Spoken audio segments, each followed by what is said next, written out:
The Horrible Gamers podcast may contain content not suitable for all ages. Listener discretion is advised. Welcome, ladies and gentlemen, to Horrible Gamers podcast, show number 369.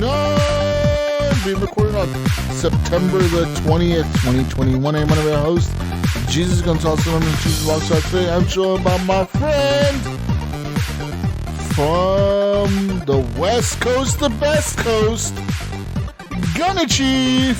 Henry Mayo is back. Welcome back, Henry. Welcome. Hey, everybody. I'm out here just chilling. Nice, cool, sunny day, watching some Rick and Morty. Nice, cool, sunny day. Yeah, it was, it was like that here in Oregon today, too, man. It was, like, nice, but it was pretty cool also. Like, it felt like the coast. Yeah, it was like, I texted you guys a couple days ago, was it? And I was like, look, there's wet stuff coming down from the sky. What's going on here? Listen, you said man, you were hydroplaning. It, like, sprinkled here. Dude, no, over here, I woke up, dude, and, like, because the neighbor girl was leaving, too, and I saw her, and I was like, why the fuck is she wearing, like, this fucking rain jacket? And then I go outside, and it's fucking pouring, and I'm like, oh, that's why she's wearing the rain jacket. So I ran back inside, grabbed my jacket real quick, and, man, it was pouring down, dude. Like, I'm not talking, like drizzle. Like, it was fucking pouring rain. It was, like, 3 in the morning. I'm driving to work, and, like, I'm going, like, 60, Usually I go about 60, 65 to 80 all the way to work. I was doing about that, and then I had to slow down a lot. I was like, nope, I need to slow the fuck down. Because there's an area here in Oregon called the Terwilliger Curves, which is I-5 north, but there's a bunch of curves. Like, it goes, in the curves or whatever, like an S, kind of. But it does it for, like, a while. And those fucking curves, man. I hit one of those fuckers going, like, 70, and then my car was like, gee. I was like, no, I want to fucking slow the fuck down. I ain't hydroplaning into a fucking semi-truck or something. Or going off the road or into a guardrail. Or into the fucking wall or whatever, because, they got those concrete barriers on the side. I'm not going into a fucking wall, dude. No way. I was like, slow the fuck down, so I did. And then I realized I needed new windshield wipers, dude, so I went and bought me some hobo windshield wipers. I didn't buy no fancy Camaro windshield wipers like good old Mayo from Middle Ohio has. His windshield wipers are probably RGB and shit. Probably fucking light up colors as they fucking turns them on. Oh, yeah? Yeah, what's up, man? Welcome to the show. What's up? Yeah. I have the littlest windshield wipers in the world on that car. Yeah, you probably got a little baby one. Yeah, I noticed They are very small. They're like probably 12 inches long. I know newer cars either have like tiny ones or they have like one big one. Yeah. It's really weird. Because my front windshield's really small. It's really, all the windows in the Camaro are really small. Yeah, I noticed that. They say you can't see shit out of the car. You can't see shit out of the car. But you go fast. That's why you go fast in the car, Mail, so you don't see nothing. You just go fast. Yeah, don't worry about stuff behind you. Yeah, just go fast and go forward. All you got to do is look out of the front window. That's all. You don't even need side windows. Right, yeah. Yeah, fuck all that shit. All right? Go forward and go fast. Like NASCAR. As long as it's not raining. Hydroplaning everywhere like I was. It was bad. The wide tires don't do well in the rain. Man, no, they don't. I had a buddy. He when it used to rain here in California, when it was I think it was 5 years ago, and then like he's like on his way. He's driving like a Dodge pickup truck, and of course here comes the Mustang. Almost touching the ground, and and it wants to do 80 miles an hour, but still like hydroplane right into my buddy. But it didn't like wreck him. That or whatever. Well, no shit. He's in a big truck in his little Mustang. Yeah. What do you expect? Yeah, like obviously you're gonna hydroplane. Yeah. It probably just like he probably felt like a little bump. He was like, "What the hell was that?" Fucking He's like, "Yeah, Mustang. dude, you can't go that fast like I can in the rain, Mustang's on fire, flipped over. The truck got a little dent. Right? Yeah. When it's nice and dry, yeah, it'd blow the doors off of that thing. But oh man, yeah. But anyways, yeah, I need a new windshield wiper, so I went and bought windshield wipers. Man, windshield wipers are expensive. Even like I bought like the hobo ones. I'm talking like the basic ones. And this still cost me like $30 for 2 of them. Oh, that ain't bad. Well, but it's still like expensive. I feel like because How often do you replace your wiper blades, Jesus? That's Obviously not very true. often. No, Every 3 years? No. Probably for you, it's probably every 2, right? in Oregon, I do it often. All right, because it's like rain. I'm telling you, Mayo, it rains from like this time till next May. Well, why don't you send some of that rain to Gunny? It's constantly raining, and I'm not talking like little baby fucking rain. It's like pouring every day. Weren't we just talking about like last episode how you were taking all Gunny's water, Yeah. and now you're like getting all the rain and you're not letting him have it? Well, come on, it's just the way it goes. It's how God intended it, Gunny. Sorry. Mother Nature and God, that's who I blame for that. Sorry, eh? Those two. Yeah. But yeah, Need to man, push like some of that rain down here. Like it's just raining constantly from like now till May, so yeah. I mean, you have to replace in Oregon. You have to have good windshield wipers, or at least clean ones or decent ones. A lot of people use that. What's that? That Rain-X shit, the Rain-X, Aquapel yeah. or whatever. I remember one time me and my buddy bought a shitload on Amazon. We bought like fucking a lot of them, and we had those on all our cars. And that shit works, man. It helps out a lot when you're fucking, in Oregon, and you need some we shit used to use it not on be our your when I worked windshield. at Brinks, the armor car company. We used to use that on our trucks. Yeah, man, you gotta have that shit on your windows, so your fucking rain could slide right off. Yeah. But I did go to get an oil change recently, within the last 3 weeks, and then the dude's like, "Hey, I noticed your rear windshield wiper's kind of wearing out." But I'm like, "Yeah, I really don't use it, so You tell him, it doesn't rain." You know what I mean? You Like, and everybody it'll get a little else. misty in the morning, but tell him, You never see a motherfucker. good rear windshield wiper on a car that's like 5 years old. No, you never do. Or they're It's probably the factory wiper, they're always like broken and taped on the. and they're one, hanging right? down. Or yeah, yeah. They taped them on there, or they broke them off, or yeah, it's always something like that. You're right. I've turned it on a couple times, but yeah, if it really starts to ever rain again, I probably replace it, but Yeah. not needed. No, but a good windshield wiper goes a long way here in Oregon. You know what I'm saying? Yeah. So today. Do you have an ice scraper, Jesus? Do you have an ice scraper? How many Oh ice yeah, scrapers do I you have an own? ice scraper in my car right now. It's in the back seat, just chilling there. Why? Did you Because buy winter blades? no, summer I blades? just bought regular blades. I ain't no bitch, man. I'm fucking buy no winter blades. I just fucking scrape. Listen, I just Trying to scraped get all that. the facts over here. I'm Trying to get this scraping- all figured out. Scraping all the ice off by hand if I have to. All right, that's what I'm doing. Right, Fingernails Gunny? and all. Yeah. I'm lazy. I don't do that. Fucking like. Okay, if it's iced over or it snowed, usually you will like knock off because you will get pulled over by the cops and shit. Because I've seen it happen where people just like they'll scrape off like a tiny little hole in the front just to try. Because they're trying to get to work on time. Yeah. I got time to do one little pile or a little. like a little slot, a little fucking slot out their front window. Like a turret almost, right? Yeah, which I've done Yeah, a little it. I've peephole. done that. I've done that in the past. Also, I'm guilty of it as well. Where you're in a fucking hurry, you're trying to get to work, it's all iced up or snowing or something, and you just like do a little slot in the window to try to get to work and shit. But then I see people get pulled over all the time. So if I have time, or I'll usually make time, I'll end up scraping some shit off the side windows and shit. I'll make like a nice little like maybe not my entire back window, but like enough, like maybe the bottom half, or like just enough where I can see out the back window. So in case I get pulled over, like I tell the cops like, "Hey, motherfucker, I can still see out the back window." Like you didn't just pull me over or whatever the fuck. I can't see. So yeah. You need a remote start. It's expensive, man. I ain't gonna buy that shit for my car. What the fuck? Remote start. I'm out there like some hobo and fucking break the key in my door. Have to call a fucking locksmith, get a new key made. Why Yeah. would you do that? Why not? Why not, man?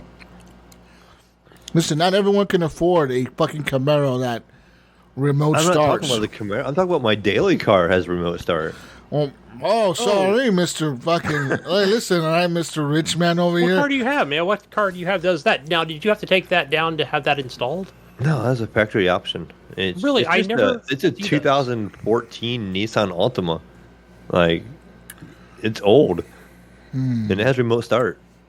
Wow, From the the only fa- time from the I factory. ever had that was when I had to take it to Best Buy or Circuit Yeah, you City take way it back somewhere in the to day. get it installed, right? What the Yeah. fuck? Man over here buying You know, when cars. I had an alarm.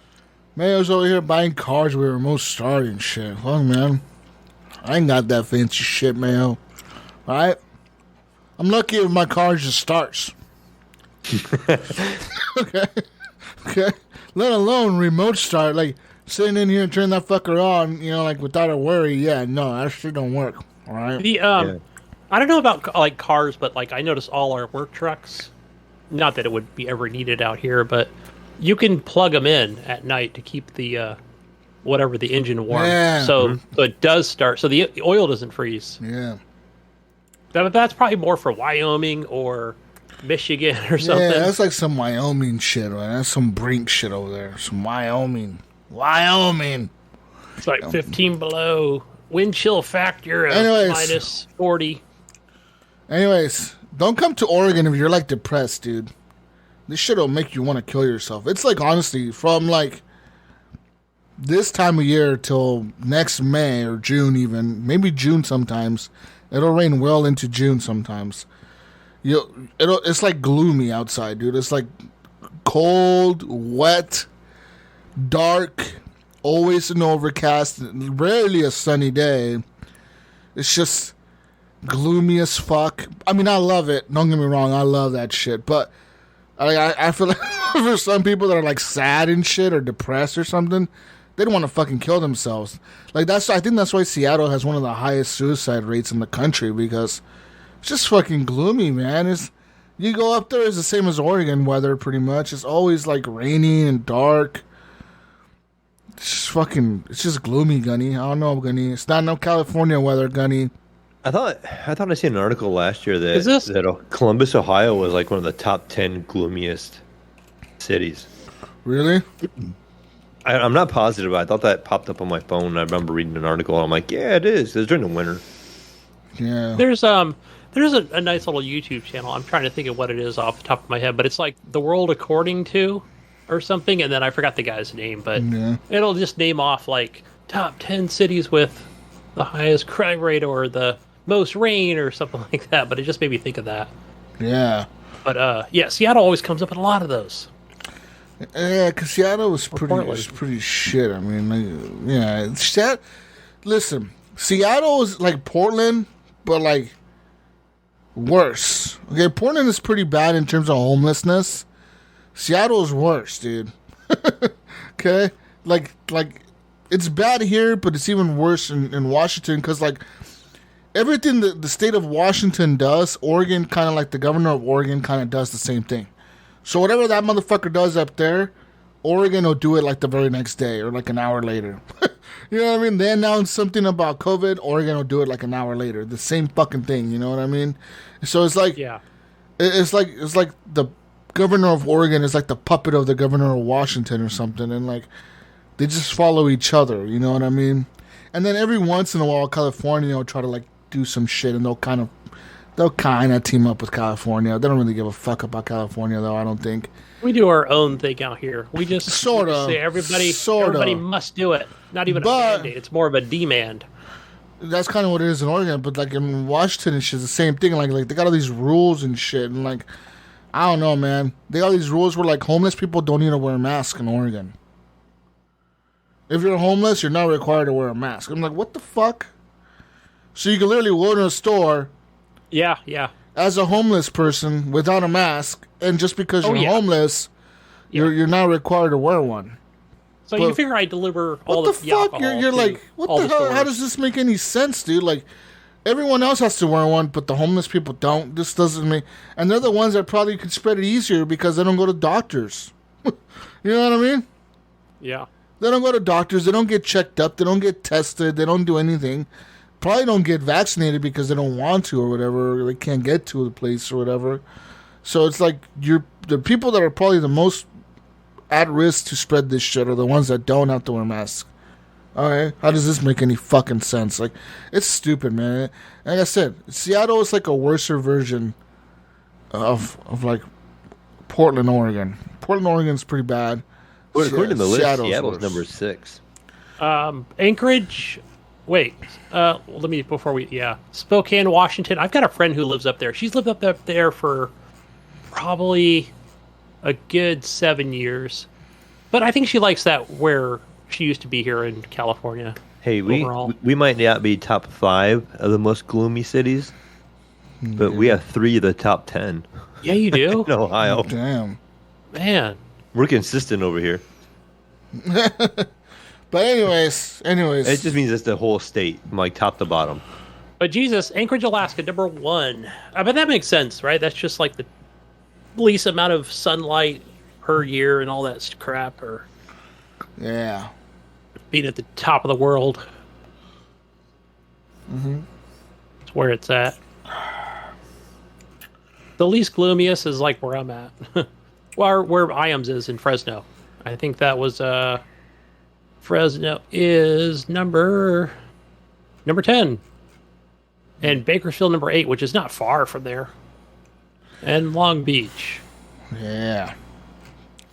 Yeah, but like I told you, it's pretty gloomy in Oregon. So just so you know, if you ever come visit, I recommend visiting during the summertime, not during like the fall or winter or any time between fall, winter, or any time like that. It's cool, but it's not gonna look as pretty, and it's gonna be dark and rainy, and if you don't like the rain, then you're gonna be really screwed because it's gonna be raining like every day. So yeah. Anyways, Mayo, it's time to move on with the intro.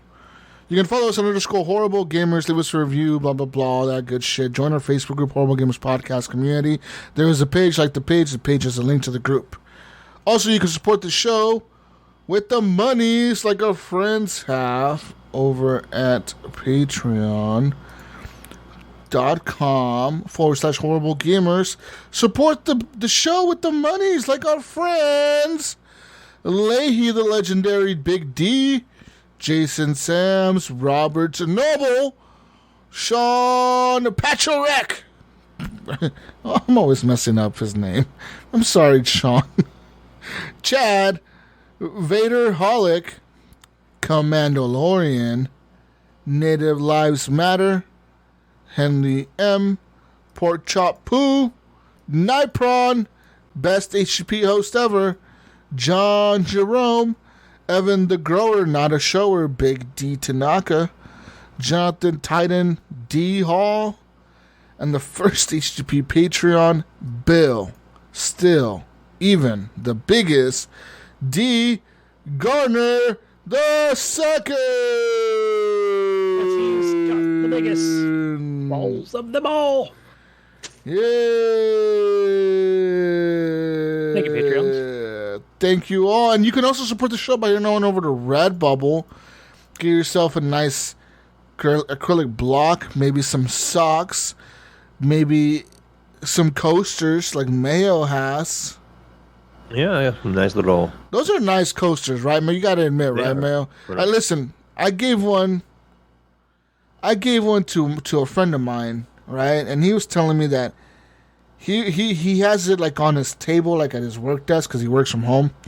And he was telling me, Gunny, that he hates that I give it to him because it makes all his other coasters from like other brewing companies and like shit that he goes to in Oregon. You know, like you go to like brewing companies and shit and drink craft beer. He says he goes to those and sometimes they'll give him coasters. He's like, dude, the coaster you gave me is so much better quality than these other hobo ass coasters. Those are like paper. Yeah, he's like all these other ones. Coasters. Yeah, all these other ones. He's like are just like they look so shit compared to your coaster.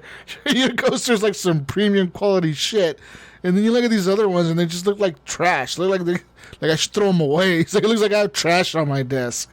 So it looks like, yeah. So yeah, there you go. So don't buy trash, people. Buy Horrible Gamers coasters. Yeah, fuck yeah. Anyways, let's get talking. Oh, shout out to Phantom Mick for the intro and outro music to the podcast. Let's talk about what we've been playing. Mayo, I played some games this week, Mayo. Mm-hmm. So I restarted Mass Effect. Number 3, right? Yeah, because I didn't know where the fuck I was last time because I fell asleep somewhere in the game. I don't know what the fuck I was doing. But now I restarted it, so I'm in the part now where I met... I did the Mars mission. So like the first mission you do, you pick up Liara, and Ashley's all fucked up. Then you go down to the Citadel, and your Spectre status gets restored. So I did that. Yeah, so I'm there. So now I don't know what the fuck else I'm gonna do. I need to go back and play more. That game it feels really good. Like I said, compared to Mass Effect 2 and 1, the shooting in Mass Effect 3 feels incredible. Like it feels really solid. Like that improves so much from Mass Effect 2 and 1. The shooting is so much better. But besides Mass Effect, on the PC, I played a little bit more of Be Castled. I played a little bit more of Evil Genius 2. Evil Genius 2 is that game, where like you're like the Lord, the evil guy, and you're trying to like build your lair. Is it Gru from Minions? No, but he looks like Gru. That's what kind of reminds me of Yeah, when I see him. He looks like Gru because he has the purple coat on. They definitely took inspiration from that movie, from the Minions, and they also took inspiration from I feel like from the Incredibles movie. The Incredibles? Mm-hmm. So they took inspiration from that and from the Minions because for some reason like you said, the guy looks kind of like Gru. He's wearing the same color that Gru wears, which is purple, and his minions, which they're called minions, your people that work in your base are called your minions. They are all wearing like yellow shirts and like blue overalls, and they have little yellow helmets, kind of like yeah, they look like minions, but in real life. I've got the minion piggy bank. Yeah, and Big then one. yeah, so then they look like minions. So, anyways, I unlocked the big weapon of mass. It's called the weapon of mass destruction, and it's called the Midas machine. It's like an acronym. It's called Midas, but that's the acronym. I don't know. It stands for like massive something weapon or something, whatever Midas is an acronym for. But anyways, the Midas machine, pretty much every time I launch it, it uses up so much power in the base, and you have to have so much of something like this one material that you have to send your minions out to the world to like steal. And every time you shoot the weapon, you shoot it at a country, and like it turns things into gold, and you're trying to get like pretty much you're trying to turn the world into gold because you're so greedy that you want everything, the gold in the entire world, to be yours, but you want to turn everything into gold because gold makes everything go around, Mayo. So Gold is good. You should invest in it. So you're like I said, it's called the Midas machine. So you got the Midas touch. You turn everything into gold with the Midas touch. So you turn everything into gold when you shoot the machine or whatever at a country. And so actually, it's been pretty cool. I've unlocked the basement now as well in my base, and I've unlocked the higher tiers of research. So like my guys now have assault rifles, and like they have these like big ass batons, and they can beat up some of the bigger like agents that they sent after me. Like, because every so often like the world, I want to say like they're kind of like the Justice League almost or something. But like all these like people show up at my base like some super agent or something. You know what I mean? And sometimes they'll have like kind of like references to like 007 or something, because there's like one of them, it's called like Agent Steel, like Steele. So it's like Steel or whatever. But like when I kill that agent, because you can never capture them, so every time I kill that one, the lady will pop up and she'll be like, oh, you killed our agent, but another one will come or something like that. And sure enough, like it'll be like a month or two later, and here comes another agent, and this time it'll be like a lady, but her name will also be Agent Steel. Like, so they're always called spies. Is that what they are? They're like spies, but they're there to like take out your base. They're like there to like Infiltrate. Yeah, they're there to infiltrate and to like their goal is to get either to your vault and steal your gold, or to get to like your Midas machine and disable it, or get to your control center and disable some of your machines and break them or whatever, so like it slows down your progress. But But usually the way I have my base set up is they have to come into these 2 doors, right? And there's cameras there, so there's usually somebody's always watching the cameras. Usually, sometimes they're not being watched. But when they are being watched, that'll trigger like my guys to start fighting them or whatever. And it's pretty cool because later on in the game you can set like zones in your base. So like the first hallway would be like, if an enemy comes into this hallway, you can either set it to be killed, like your people will automatically try to kill those people. They'll automatically try to arrest them, or they'll just ignore them. So I have different zones set up differently throughout my base. You know, so like if somebody escapes from the prison or the jail cell, I have that to be recaptured. But if they get out in the hallway, I have it set to they get killed. And if like in the entrance, I have it set to like if somebody comes to this entrance, kill them or arrest them. But like out on the casino floor, I just have it set to like if somebody comes in here, like one of the agents or spies comes into this area, my minions that work out in the casino, their job is not to kill them or to arrest them, it's to distract them. So they'll try to like get them to play slot machines or get them to drink or get them to gamble or whatever, you know. And they kind of sometimes, if they're low enough level, like the agents are low enough level, they'll just, instead of doing their job, they'll just kind of like gamble and drink and spend all their money and then kind of like fail their mission, you know what I mean? They'll get too distracted and they won't do their job right or whatever the fuck. So it's a good strategy. Yeah, so there's different things you could do in the game and different little things like that, and really cool, man. Really cool minion types you unlock later on as well. I look forward to beating that campaign because it takes a long time, Gunny. Like I've put hours into this shit and I'm still not done with like the first story, like. Because each evil genius has their own campaign. You know what I mean? So I'm doing the first guy. I think his name is Maximilian. And he has his campaign. But then there's this one girl, there's another dude, and there's another guy. There's like 2 more guys and 1 more girl. And they each have like their own story of like why they want to be evil, how they became evil, and like what their goal is, you know what I mean? Like, some of them, their goal is to, like, kill the whole world or whatever the fuck. Some of them, their goal is to steal all the gold in the world, or some of them just want the fame. Some of them want something else, you know? They want to kill all the superheroes or something, you know what I mean? So there's that makes sense. That's good. Everybody has a reason. Yeah, they all highlight their reasons of why they want to be evil or whatever the fuck, you know? And sometimes there'll be other evil geniuses that show up in the game. Like, for example, there was this one guy, his name was El Diablo or something like that, or El Fuego or something like that. But he was like a magician, and he lights everything on fire in your base. Like, he'll like fucking... Oh, nice of him. Yeah, he'll like light everything on fire, and your base will be on fucking fire. And like, he's an evil genius himself, but the thing is, like, he like... I captured him once, and then he like lit his cell on fire, and then everything on fire, and he escaped. And he's like, I'll be back.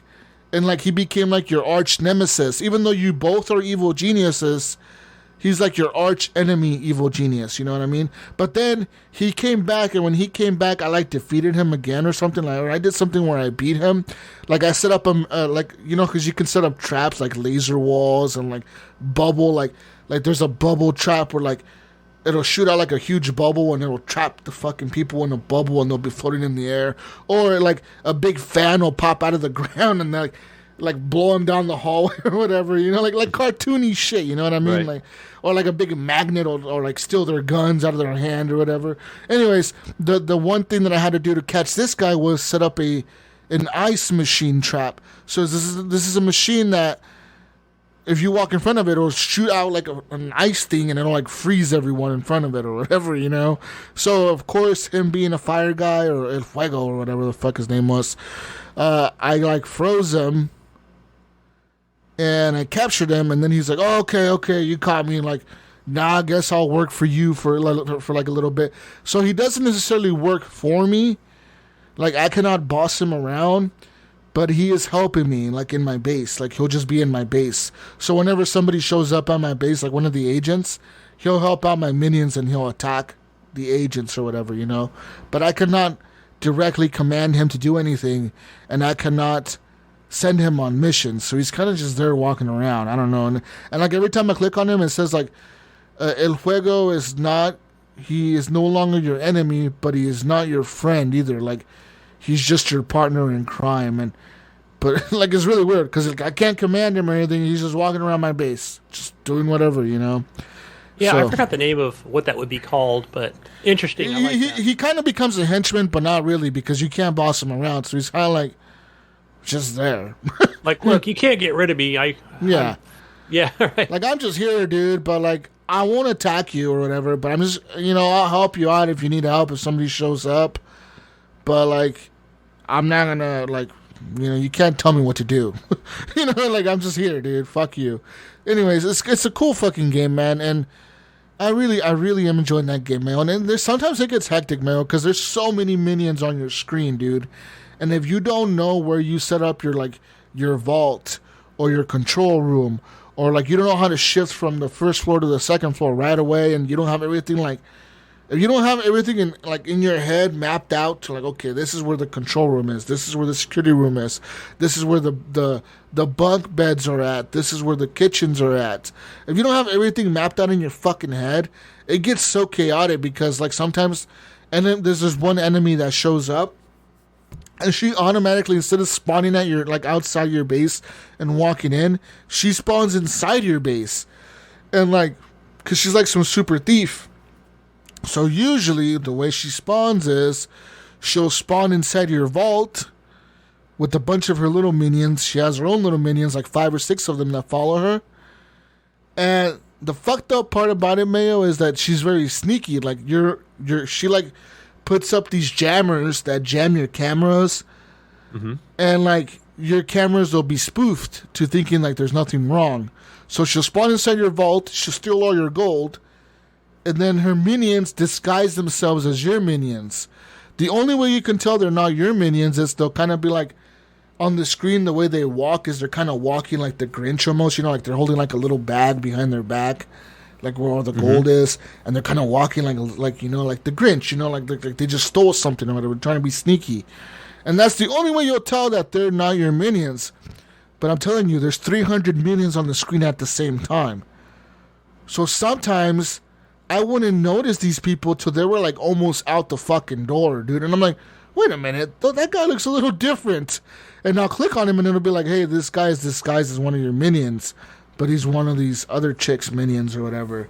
And so you got to sit your people to attack that guy or arrest him or whatever. Because if they take off, then you lose that gold. So it's just like money being thrown out the door, like...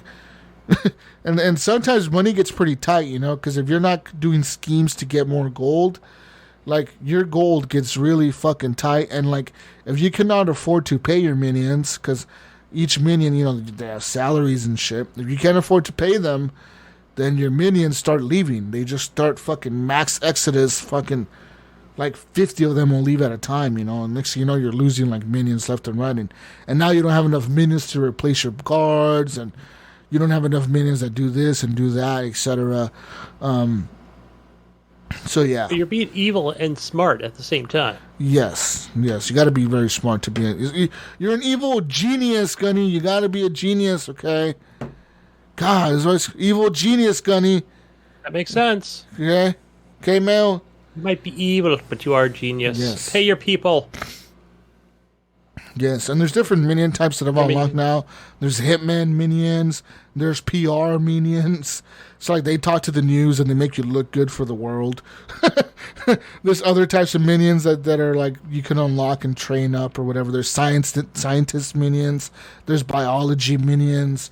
There's regular minion workers. There's valet minions. There's a bunch of them. There's like a secret agent minion, where like he's also like a super agent, but he's an evil super agent. So his job is to like detect other super agents and fuck them up if they come into your base. There's those types of minions. There's mercenary minions. There's regular security minions. So there's all kinds of minions, you know what I mean? And it's pretty cool, man. Like that game is a lot of fun. It's a lot of fun. It does get a little bit complicated, but if you stick with it and you kind of like just kind of pay attention to the rules or like whatever it's telling you, it'll kind of guide you through the game, It'll kind of say, okay, this is what you got to do next, but you got optional objectives you can always do, whatever, get more gold or whatever the fuck. Anyways, besides Evil Genius 2, I played another game. Another game now. Oh yeah, what is this other game? Is it a new game?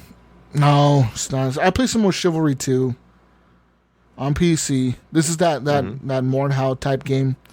Played some more of that. Like I said, man, there's moments in that game where like I come in, I'm getting my ass kicked, and all we're doing is talking shit to each other in the chat. Everyone's just typing away, talking shit about people left and right.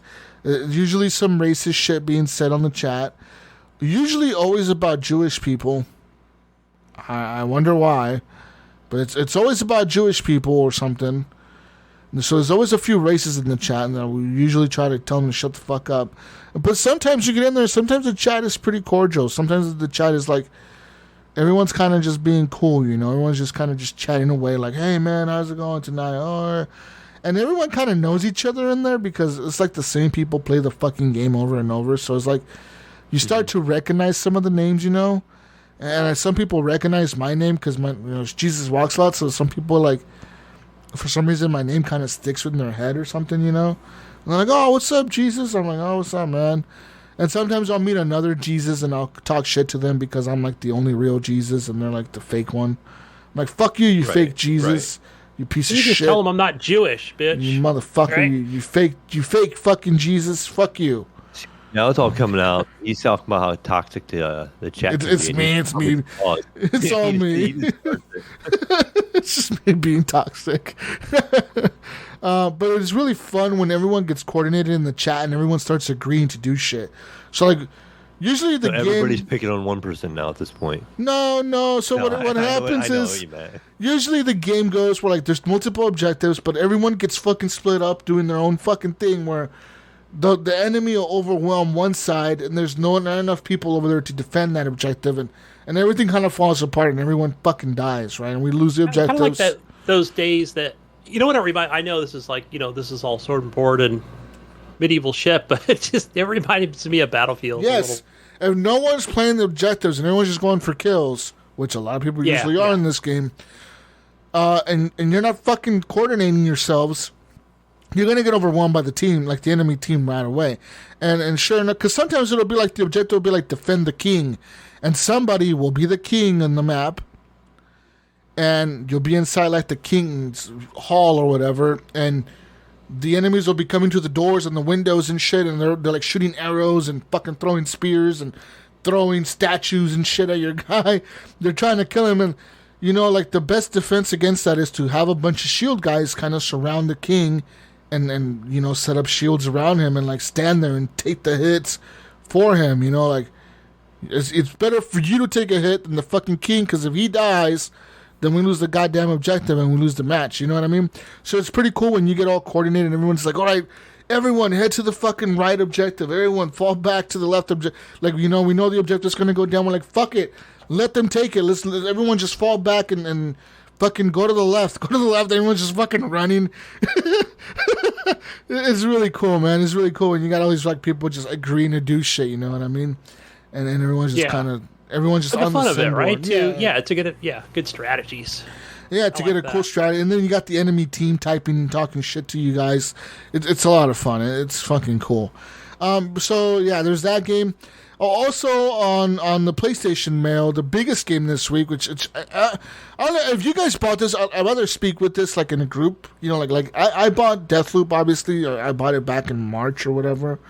Like I told you guys, there was a discount for the longest time since like March or February. There's been a discount on PlayStation Plus for this game all the way till launch day, or like, you know what I mean? So like, you could have saved like a few bucks if you bought it through PlayStation. If you didn't, it's cool. You could have bought it through Steam or anywhere. But if I know Mayo played Deathloop, so I'll just talk about it when he does. Oh man, Deathloop, Mayo. You gonna spoil it, guys? 'Cause I haven't played it, dude. I'll try not to, but there's so much I can say about that. So much. I've probably put more than 20 hours into Deathloop last week. Probably. Anyways, that's all I played this week. That's all I played. Anyways, who wants to go next? I'll go next since Mayo's still trying to connect. Are you good there, Mayo? Can you? I'm not sure yet. There we go. Oh, yeah, I hear I you built now. my mic and it unplugged it, evidently. Oh. So I didn't play much this week. I was telling Mayo, I was like, yeah, I'm just like in a lull lately, like, Oh, man. as far as playing games. So, but the one thing I did play was I finally got into Aliens Fireteam Elite and finished the first story. I wouldn't even say chapter, but it's more like the first area. Because if you don't finish it, like, it'll restart. And it's really short, especially when you're playing on baby mode. And you're just playing with your two little bots, Alpha and Omega. Or is it Alpha and Mayo? I don't know. It's, yeah, they're just there to kind of be in your way. But yeah, it was like, whatever, anticlimactic, whatever. Just fucking throw down a turret, shoot a bunch of them. But it cracks me up. I don't know if I mentioned this before, but like when you're in the menu system, let's say after you beat a chapter or whatever, it has that same audio clips as like Call of Duty, like especially in like Warzone, I've noticed. Or I'm like, wait, am I playing Warzone? Like what is up with this? Like it just has the same audio cues and everything. When you're switching from like from your, like, let's say your weapons to your armor or something, in the next item. But I thought it was kind of like a nice little rip off of them to do that. So, because it is a games as a service, right? You're just unlocking things within game, of course. So, whether it be some sort of attachment for your, for your MP5 or probably something. Hopefully, there's something where there's something for the shotguns, because I was like, holy cow, man! I'm like, all right, here comes like big alien, right? And that thing shoots so slow. I'm like, all right, hopefully I could either unlock a better shotgun, because I'm not going to use this thing. I'm just going to use assault rifles the whole time. But I think it is like a traditional, FPS game. I think you can hold down Y and use the pistol if for some weird reason you do run out of ammo. But it seems like there's enough of those little crates around to refill ammo. So that hasn't been a problem. It doesn't seem like it's a big, wide open area. But maybe as time goes on or more missions, it's maybe more demanding on that for ammo. You get a couple grenades, boom, drop those. But like I've said before, everything feels good. I'm playing on the Xbox Series S in 120 FPS, Mayo. And nice. In 1080p, though, but it looks okay. It's not terrible. I feel like it's like, okay, that's fine. What? I'm going to take that hit. Yeah, 1080p. That's all I get. Did he not say K there? Oh my God! What is this? 1995? What is this P stuff, right? Oh yeah, what is this? There's no K in there? What the fuck?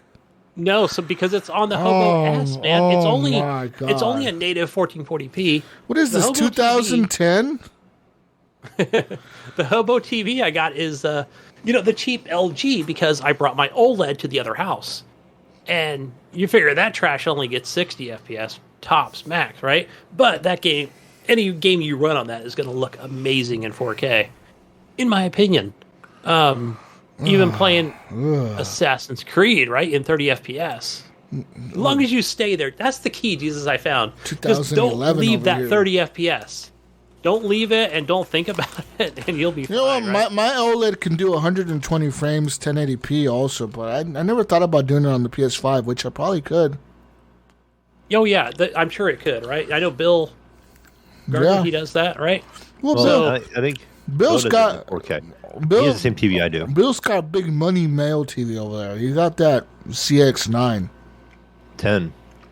Get it right. Oh, sorry. Yeah, so I'm sure eventually. No, but here's the thing, man. I got to be a Sony pony here for a minute, because I've got that other Sony TV in the living room, which I'll just lead right into that, because I guess I did play. I'm always playing something, right? I'm always playing something, even though I say I don't. But I fired up my Xbox 360 last night, and because I couldn't sleep. What the hell did I play on there? You don't even know.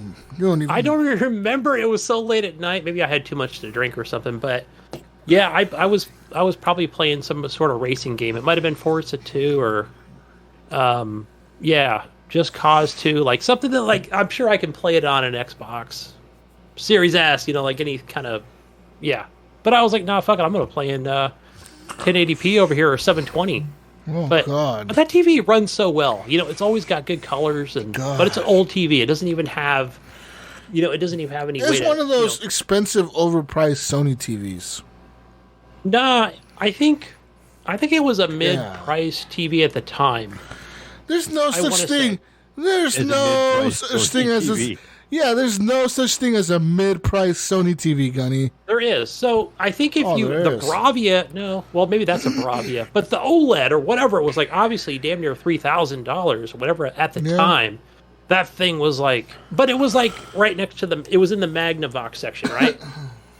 Will I ever buy something like that again? No, I'll probably buy like you and Bill did, right? Something, the LG or Samsung, whatever the fucking brand new OLED QLED, whatever you guys recommend at the time when I'm ready to purchase one.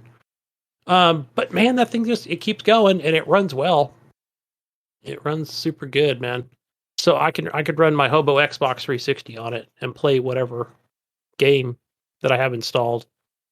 So, but yeah, what else did I play besides that? Man, I think I was in like such a mood or whatever it is. I think I was even playing Tetris on my iPad.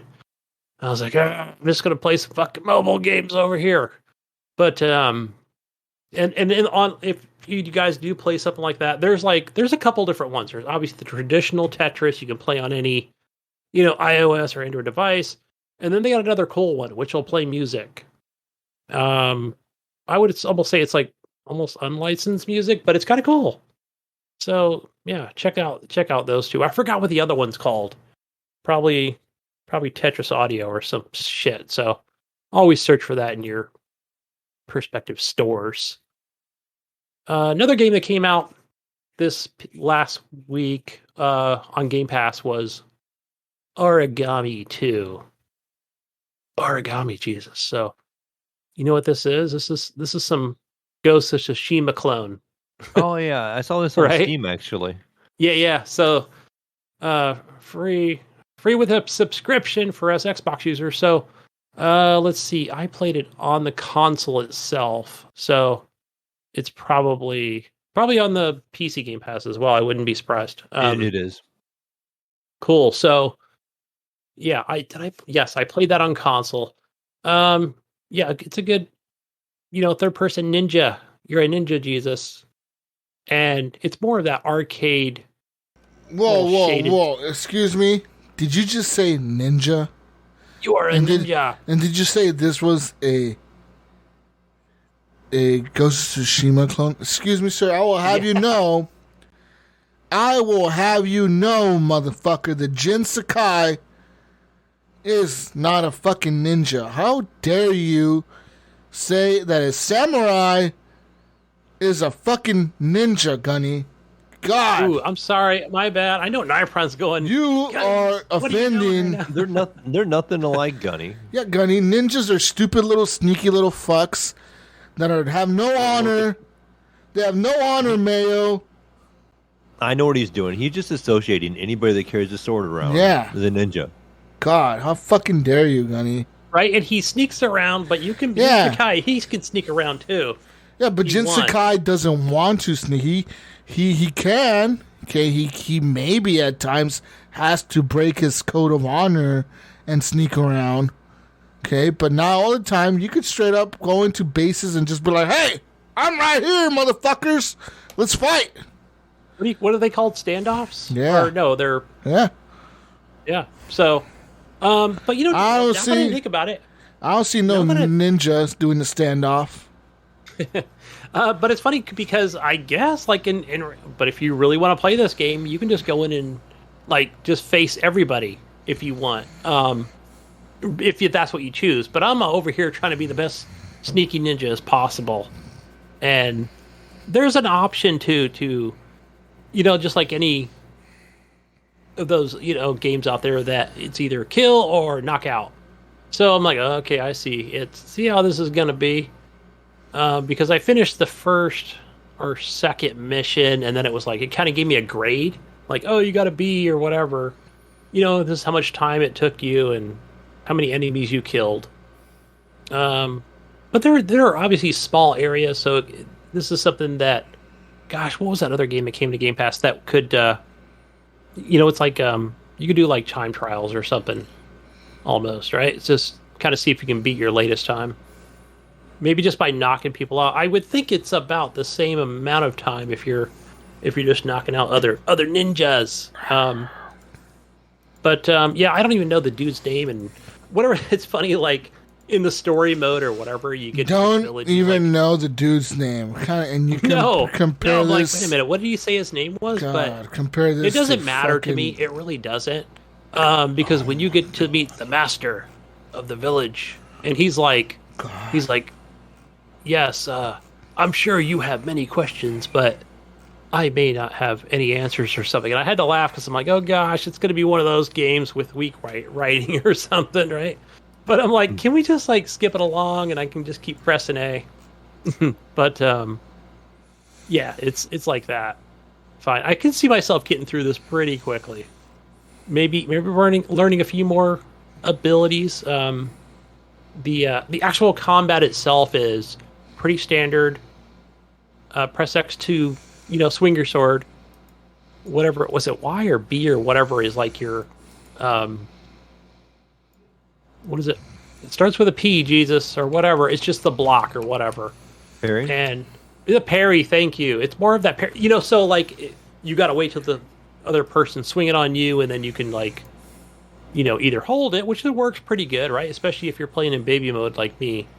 If you hold it too early, it's still gonna like block whatever incoming hit.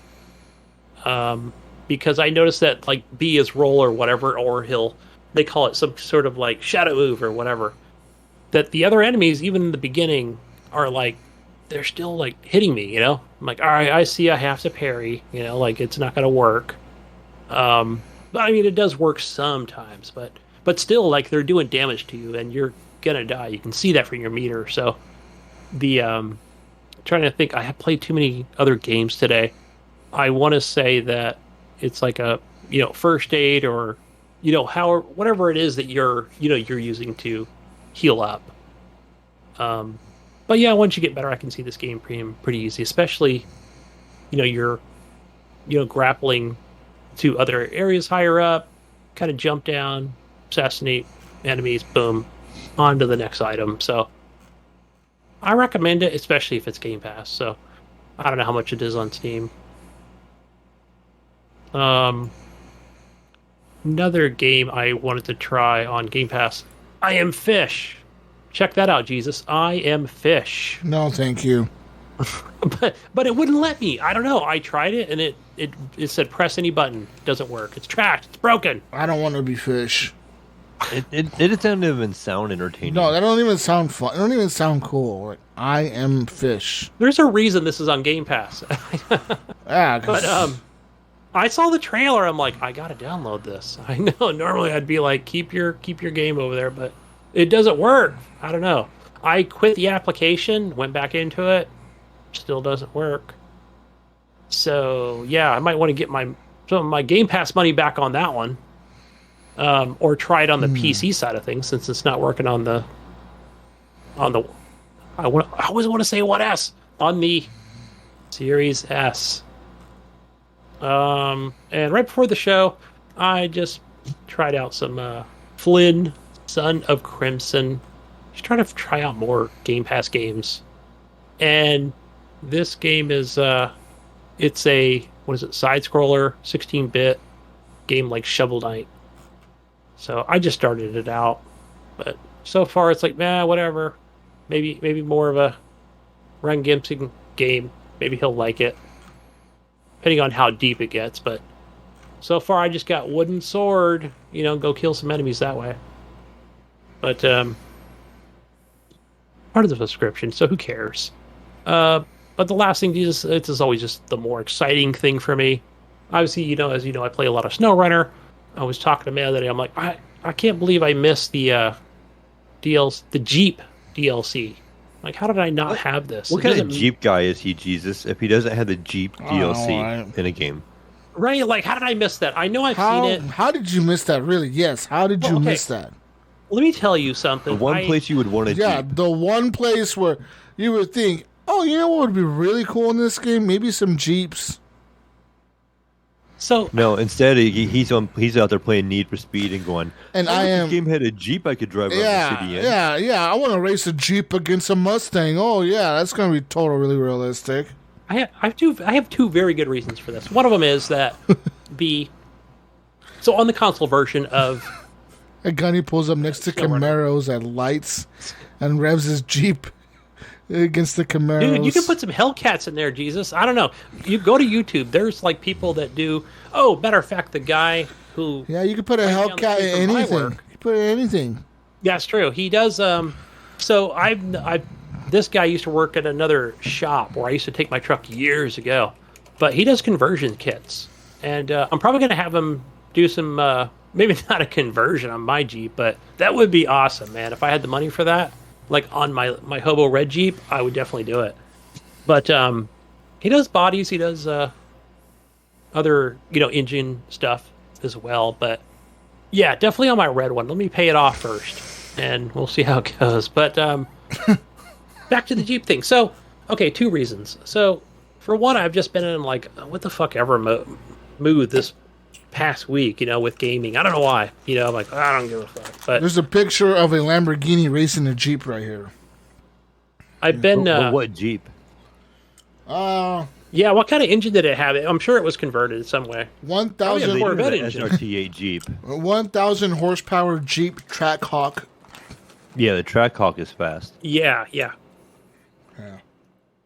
Yeah, the especially they put those Mopar whatever. Is that what I'm thinking of? I don't know. Yeah, it would be Mopar. Hemis? Dodge. You're The talking Hemi, thank you. Hemi. I keep forgetting it's a Chrysler product, which acts separately, by the way, but it's not owned by that other company, but ran by the other company. I can't remember the name. Is it Daimler? I don't know. Who knows?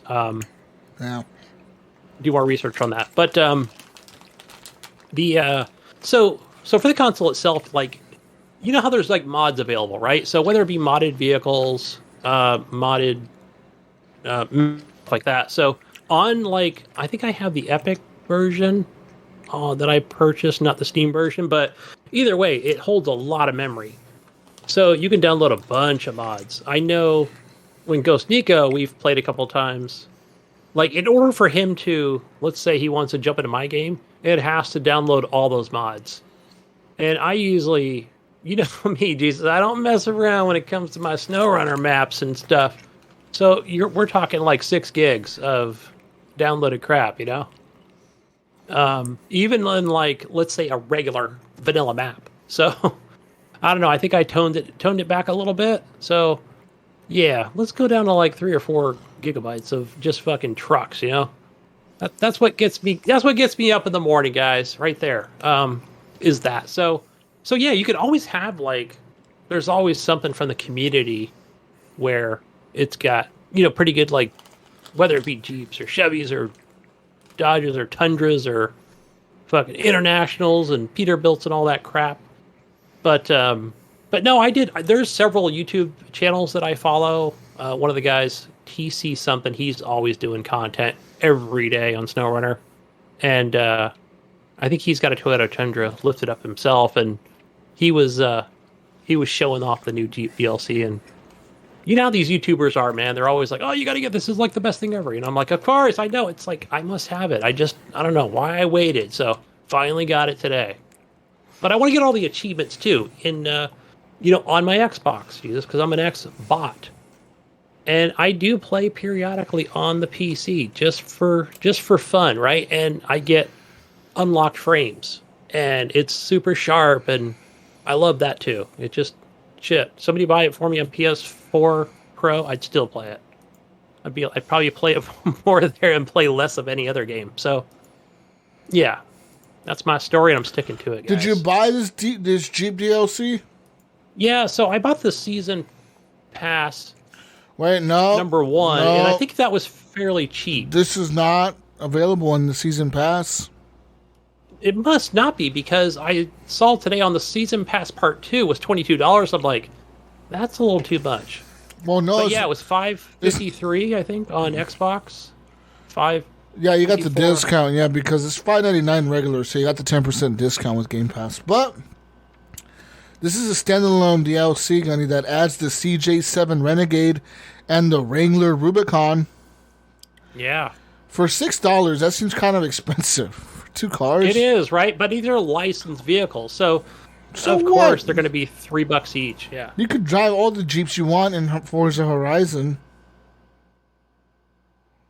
Maybe. Yeah, Do they have Jeeps? I don't know. Do they even have Jeeps? Gosh, yes, they do. I want to say, yeah, there's a couple of, and here's the thing too. I think, I'm sure for those enthusiasts that are into the Forza games, there's a couple Twitter accounts that I follow. One of them is Robbie, I think is what her name is, and then she's always showing off hey, here's the new car of the week that's usually available. It's almost like an automatic download or whatever, especially the more you log in and play that game, because it is a games as a service, right, Mayo? Mm. And yeah, you automatically, it'll say, hey, we just gifted you this car or whatever, from turn 10 or fucking Forza, so take this shit, it's yours. So you can keep adding cars to your collection. How do you watch all these YouTubers and shit? I think he does it while he's at work, while he's driving. I do actually. So yes, that's exactly how I do it. So no, don't tell us that on the show. Yeah, you guys know I changed my name on Twitter. I drive a semi truck and I watch YouTube videos while driving. And it's not very safe. I drive a bobtail, by the way. So it's it's a little smaller, but it's got air brakes, so it's a little heavy. It's got some really heavy product on it. No, but I'll pull up to my first stop or whatever, and let's say I'm waiting for a dock or a pit or whatever. I'm waiting for a customer to fucking open on a Wednesday or Thursday. How do you think I listen to so many podcasts, right? So many podcasts and Audible books. That's different than watching a video while you're driving. Yeah, that's way different. That is a little different. Way different. Yeah, so no, but you figure I'll get whatever 50, any time that I get is going to be either spent. I spend that time on YouTube. That's the time that I spend watching those videos. Okay, Gunny. Okay, well, no, but I always I make sure okay, if it's I make sure I'm only video. I make sure I'm only going 65, not 80, Mayo. I make sure. Right. I didn't stay in the middle lane. That way, if I swerve in any other lanes, I have a lane to go into. I'll make sure. Yeah. I'll make sure when it's a 28-minute video that I'm driving for 30 minutes on this highway. In cruise control. Get on cruise control. Just set it to 61 miles an hour or something. So I'm not going too fast and too slow, but yeah. But no, I think I've mentioned this before, but I don't have Twitch on my phone or anything. No notifications for things like that. I don't want too many distractions, especially being a driver. So, but anything like that or video game related for anything that I follow, absolutely. Especially Twitter, right? It doesn't have to be toxic and be something that's always following. But what was I talking about again? Racing games, SnowRunner, all that good stuff. Yeah, it's all fun. All right. I might have played a little bit more Project Zomboid, but yeah, that's a real learning curve for a game to get into. To especially know why you're collecting all this crap in the game. I don't know. Maybe I need a base of operations or something. There's only so much you can carry, man. But before you're overweight and can't run from zombies anymore. So. One other thing I wanted to recommend, guys, was it's a book. I know it's a video game podcast, but I've been enjoying it. Oh God, what is this? What is this? A book podcast? What is this? It's a light RPG, Jesus. It's a light RPG role playing game. Mayo, what is this? But it's a Mayo? book. It's called Defiance. Book club over here. There's a fucking book club. I know we've got some Audible listeners out there. Hey guys, welcome to the Horrible Gamers Book Club. Audible Book Club, folks. It's called Defiance of the Fall. This is from the first Defier, aka JF Brink. So it's JF Brink, like Brink of Eternity. But Defiance of the Fall. It's pretty good. It's definitely worth the credit. It's like 26 or 28 hours. And yeah, it's about it's pretty cool. He's on this island, right? His name is Zach. And he's on this island, his friends disappear, whatever, he wakes up and it's like it's being overrun by demons. And so it's got like I guess like, the menu thing pops up in his face and he's like, what the hell is this bullshit? There, and then this like voice is telling him, Zach, level 1, shit like that, right? Like he's going out now killing demons and he goes down these caves and he's getting these crystals and he's fucking leveling up, and I'm in a pretty good part now, where things are getting really good. There's 3 books of this shit. I hope I got the first one. I'm pretty sure I did. Hopefully he's got the third one. I hope not. No, it's gotta be right. Let me go. Yeah, there's 3 books of Defiance. It doesn't tell me on the phone. Yeah. Anyways, yeah. Go read books with Gunny, people, in Gunny's book club. Gunny's book of the week. Or listen to them. Or listen on Audible. Yeah. I see. There's a couple more. So, yeah, it's pretty good. It's if you're into some real RPG stuff and fantasy like I am, it's good stuff. Yeah. I like the way they always approach these books. Like they try to turn it from like video game into a book. It's kind of neat. Kind of goofy and nerdy at the same time, Yeah, okay. But anyway, that's all I've been playing, guys. All right, Mayo. What have you been playing, Mayo? Oh man, I've been playing one game, Jesus. All week. What game? Deathloop. Yeah! Fuck yeah! I know you were waiting. We were all patiently waiting, like a good little Jesus over there. Wanting to talk about Deathloop. You got way more hours than I did in it. But the thing I want to talk about, Jesus, I'll let you talk about it some too here. But my personal experience with Deathloop. So when I went out and bought it, I mentioned in the Discord as well. I text you guys. I decided to. I heard that you could use the PS5 controller with the PC. Yeah. And get all the haptic feedbacks. So I'm like, what a better way to get to experience this mighty PS5 controller on my PC at a higher frame rate with the haptic feedback, right? I mean, it's a win-win. Yeah, right? yeah. Win-win. I mean, I'm eventually going to get a PS5, so I'll have an extra controller laying around here. So I did go to Target. I actually went to Target. There's a Target right around the corner.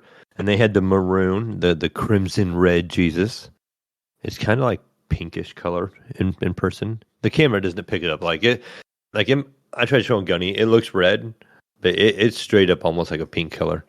But yeah, that's why so I got the black maroon, one. But what's that, Gunny? I was thinking more maroonish. Yeah, it's like a maroon. But so Jesus, I come home. I get this little controller. It doesn't come with a cable, but I had a USB Type-C Look, that port. dog is eyeing that controller, dude. You need to put that shit like, away. She's like, I'm gonna chew that motherfucker up. She's waiting for me to turn my head. but I had a USB cord, so I was able to plug it in right away, right? And the mighty Steam machine that we have, access to, Jesus. Sure enough, I plug it in, and Steam immediately recognizes it as a PS5 controller.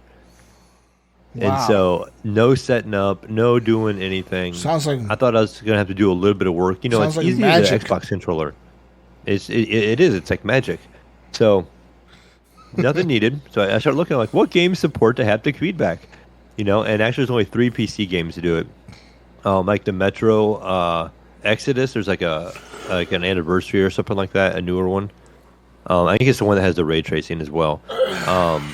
yeah. With the DLSS and all that. That one, and then Assassin's Creed Valhalla and Deathloop.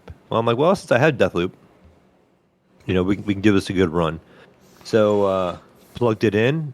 Immediately Deathloop recognized it right away as a controller. And I get full haptic feedback and all that kind of stuff. That's awesome. And, yeah. Remember I just want to take a moment here because as the Commander Xbot here, but remember when we mentioned this even before the PlayStation 5 it was even before it launched. What the dog Mayo? Never mind. The dog's out there just kind of doing this business on the bed there. So Yeah, she was, and she just being a butt. I was so distracted here by. Anyway, but yeah, I just thought I was like, man, I really hope. Remember, that was like a concern of mine, right? That I wish that they did that with the haptic feedback controllers, that it would be available on PC and not so much exclusive. So, my hat's off to Sony for that. So that's cool. Yeah, I'm kind of surprised. I think maybe they leave up the developer. I don't know. Yeah, it has to be that. Because it's only a couple games. It's not all the games, that support it. But I'm enjoying it so far. I'm wondering if Far Cry 6 is going to, because that's going to determine what I buy that game on. Oh, yeah. I'll do some research, Jesus. I'll try to find out. I haven't seen anything yet. I think I'm going to have to wait till it launches to figure that one out, I think. Just a little more talk to on the controller, Jesus. On the PlayStation, right? You have that little light that goes along by that touchpad right there. On the PC on Steam right away, you have the option to change the color of that while it's on. Can you do that on the PlayStation? No. Yeah, so like you can plug it in and you can change the color that it is. You can make it's got the full RGB effect. And does it have all the colors? Yeah, you can pretty much do anything from there. It has like a sliding spectrum that you can use to. I'm actually going to plug it in here real quick to adjust the color, and then you can just go from there. And it's real simple. You just go to your Steam, and you go to your controller under settings, and you just go to controller, and.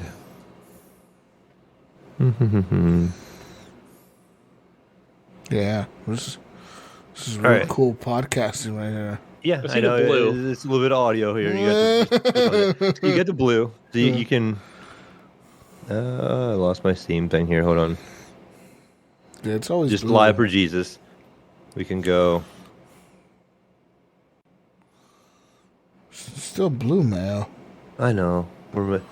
I don't know. I have to set it up. I haven't changed it yet. Now trying to do it on the fly, it's not working. Yeah, now it's all making you look like a hobo.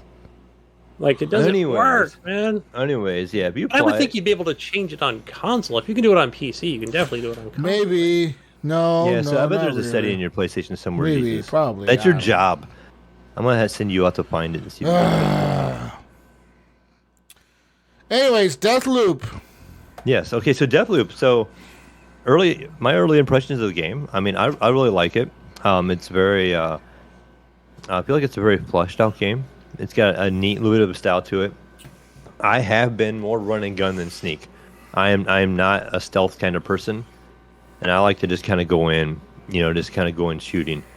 And playing it with the PlayStation controller, I thought it'd feel a little different to me. And it does a little. I'm not that good with PlayStation controller in general, and then a controller in general. So like my aiming wasn't always good, but it really snaps the target pretty good. I'm not sure that it is that way on the console. Yeah, or not. you can have it, and you ADS, it snaps to them pretty. You can have it to where it slows down when you're near a target, and then it snaps to it. You can have it to where it just snaps to target, or you can have it off. You can turn it all on and off. You're probably doing the same thing on the PC. Just go to settings, and it has this thing called, I forget what they call it. Like, they have a word for it. I just don't know what it's a weird word. But it's like, I don't know what the fuck. It started with an S. But it wasn't called like slowed down. It was called like something else. It was like a long word. Anyways, but they had this thing where it says like snap plus that word, and it was like, I looked that up, I was like, what the fuck does that mean? And apparently that means that like when you're aiming and you get near a target, your aim actually slows down so you can focus where you want to aim. And then also if you're aiming near a target and you like just press the trigger to aim, it'll snap to them. So or you can just have it to where it snaps to the target, or you can have it all off. So it's all your choice. And I don't know about you, but one thing that I did on the console, it just drove me nuts how slow you turn and move in that game. Like the way you turn is so slow. I turned it up all the way. Literally, I turned up the movement 100%. I turned it up all the fucking way. I don't care, dude. And then my aiming, I think I turned up my aiming to like 70% or 55 or 65% or something. I turned it up pretty high too. Like when you're aiming down sights, how fast you turn. That's pretty high on my shit too, because it's so slow at first, dude. I was like, oh my god, I cannot turn fast enough. What the fuck? Why is it not letting me turn at all? And it just felt like a tank, dude.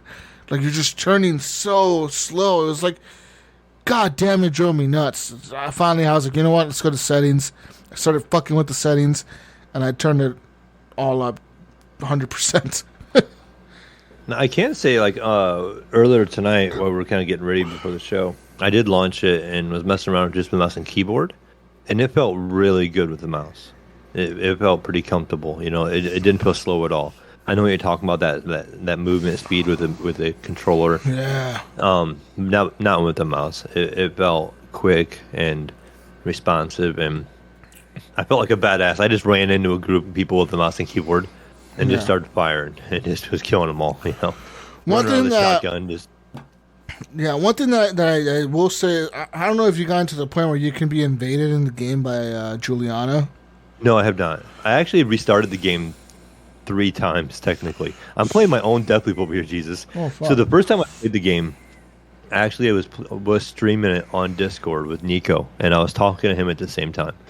So I was kind of like reading and talking at the same time, like through the menu. So I was kind of lost on a couple things. But I'm just going to go through and experience the game.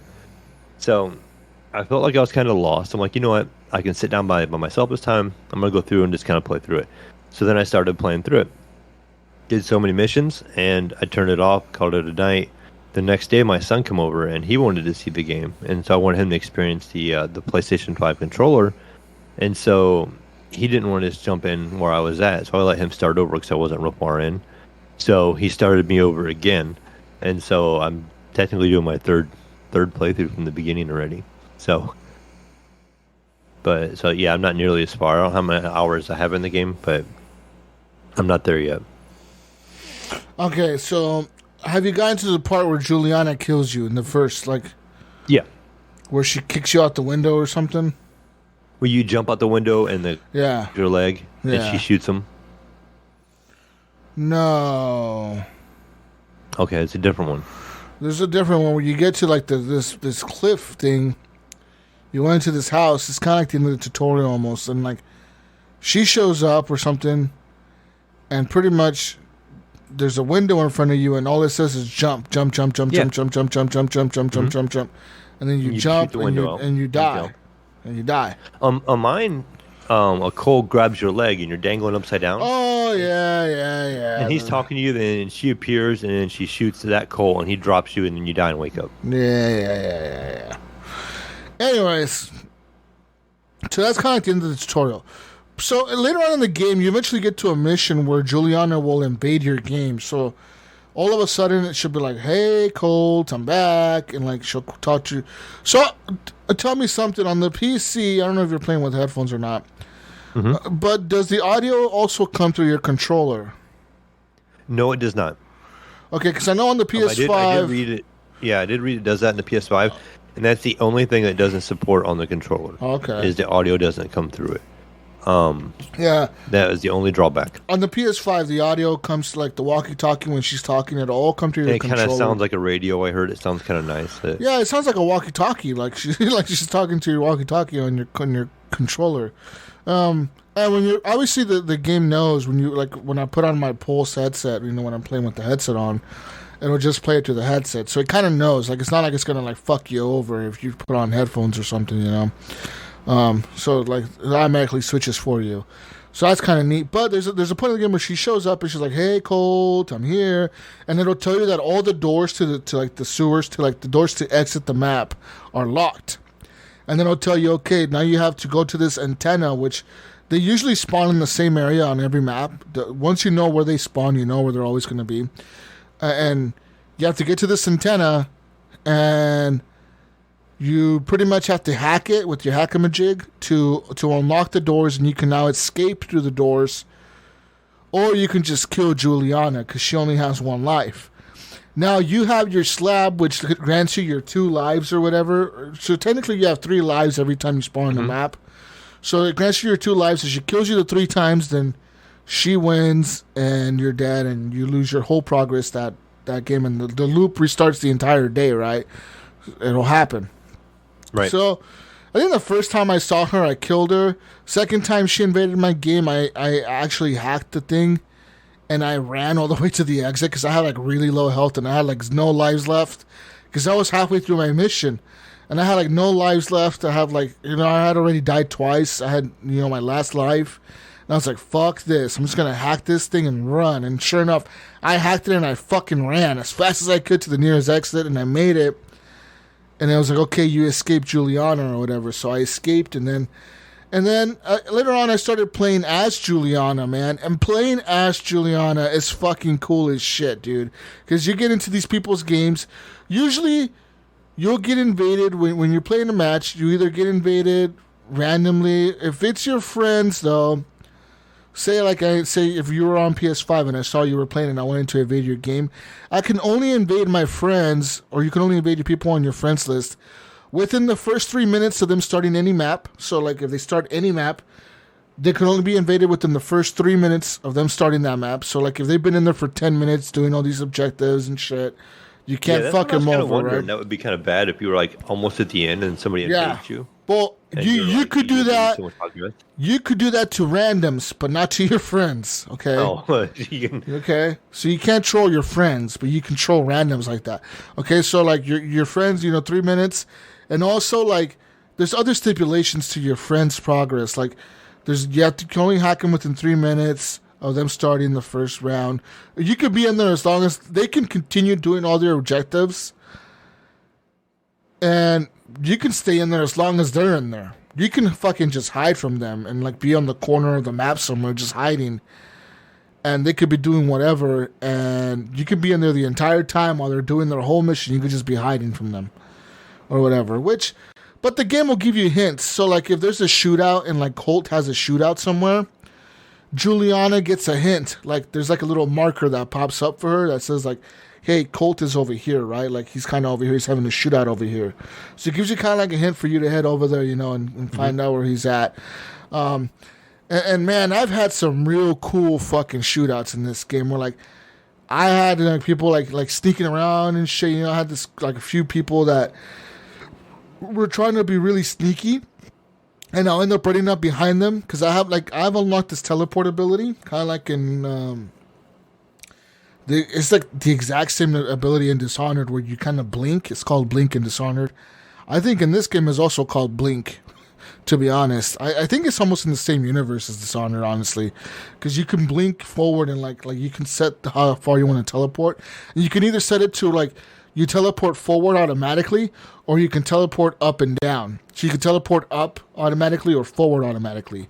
And so, like, I teleport behind people and I'll stab them. And usually when you stab them as Juliana, or they stab you as Colt, as long as you're behind the person, it's a one-hit kill. Like, they just stab you, you're fucking dead. Like, it executes you. Like a ninja. It's also the same way for Colt. If Colt gets behind Juliana and he stabs you, you're dead. Like, that's it. There's no really like escaping that, And as Colt, usually if the game says it hasn't ended yet and they respawn, Colt will respawn pretty close to where you just killed him. So if that dude is fast enough, or he's like, if they have the teleport ability also, or they're fast enough and they know how to get to where you were at just now and where they got killed, they can get back there and fuck you up. You know what I mean? So there's been a few times where I killed a Colt and I have to turn around real quick and watch my back all of a sudden because now I'm being the hunted one, you know what I mean? Or I end up running away really far and I'll kind of just camp it out and wait for them to come back to that area to get because every time you die, you drop your residium. And your residium is this thing like it's like I don't know if you've seen these glowing things in the map. They're kind of like glowing purple and shit. The items? Yeah, you can suck this residium out of those items with like holding square on the controller. It'll suck like with your hands. You'll like pull out this power that's in there, and like it's these points that you like gather all these points up, and at the end of each round, you take these points and you can what's it called? I forget what it's called, but you can like pretty much lock in items that you respawn with. So like if you say you have a gun you really like, and this gun is like a purple gun or an orange gun, you know, like the elite guns or whatever, like the higher level guns with like all the, you can actually lock that gun in. So every time you die and you respawn, that gun is in your locker, like it's there for you. Or you can also like lock in your slabs. Say you kill a visionary and you steal their slab, and their slab is like, because each visionary has a different slab. So like a visionary. How does that tie into the? What did you call it? Resilium. Residium or something like that. Residium. So how does that tie in? I don't quite understand. Well, it ties in because you lock in your stuff with it. That's the point of it. You capture it to lock in your items. You have to save up so much to lock in items to when you respawn.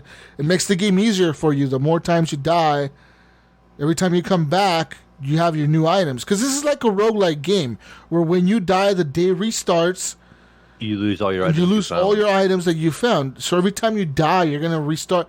But once you get the ability to lock Residium into your hands and into your body, the Residium is used to lock in items, and now you can lock in guns. For example, I have 3 guns that I locked into my character. One's a machine gun, one's a shotgun, and one's like a submachine gun or something, like a pistol or something. And I have these guns every time I go into a level. I have there's a machine gun, a submachine gun, and a shotgun. I always have those with me. They're level orange. And then the trinkets within them, you know, because you could put trinkets in the guns, and the trinkets, they'll be like, oh, they'll also have tiers for the trinkets. So it's like basic tier, blue, which is like rare, and purple, which is legendary, and orange, which is like super legendary, exotic or whatever. And these trinkets, they have like a thing where like they're kind of like perks for your gun. Each gun has so many slots. The higher the level the gun is, the more slots it has. So like a basic gun, the gray gun has 1 slot or 2. The blue guns will have 2 or 3. Orange guns will have 3 or more, you know, and purple guns will have like 4 or whatever. Or no, I think purple is the tier below orange. Anyways, the trinkets, you can also lock those in. So I think trinkets cost about anywhere from 700 to 1,000 Residium points to lock in. A gun will cost anywhere from 2,000 to 5,000 Residium to lock in. And a slab, like the actual slab you steal from the visionary when you kill like one of the main bad guys. Yeah, which those are the ones that grant you your abilities, Mayo and Gunny. They're the ones that get you like the teleport ability.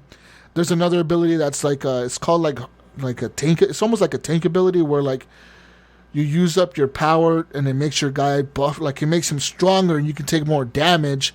And you kind of going like it's kind of like for your playstyle, Mayo, where you go in guns blazing for like 5 or for like a minute or so. You're like pretty much unstoppable because you got like this extra armor on or whatever. And there's other ones. There's like it's kind of like a berserk Gunny, but there's also other ones. There's the teleport one. There's another one that's like it's called telekinesis or something like that. Where this is the one Juliana has as her basic one. So this is kind of her slab. And her slab, she has telekinesis, and she can like kind of like grab you and toss you around from a distance. Like she can grab like anybody, like Colt or any other person on the map, and fucking toss him around with her it's kind of like almost like a Magneto or something. You know what I mean? Like, yeah, I was thinking of that. Yeah, she could pick people up with their hands and shit, and like toss them around and shit. You know what I mean?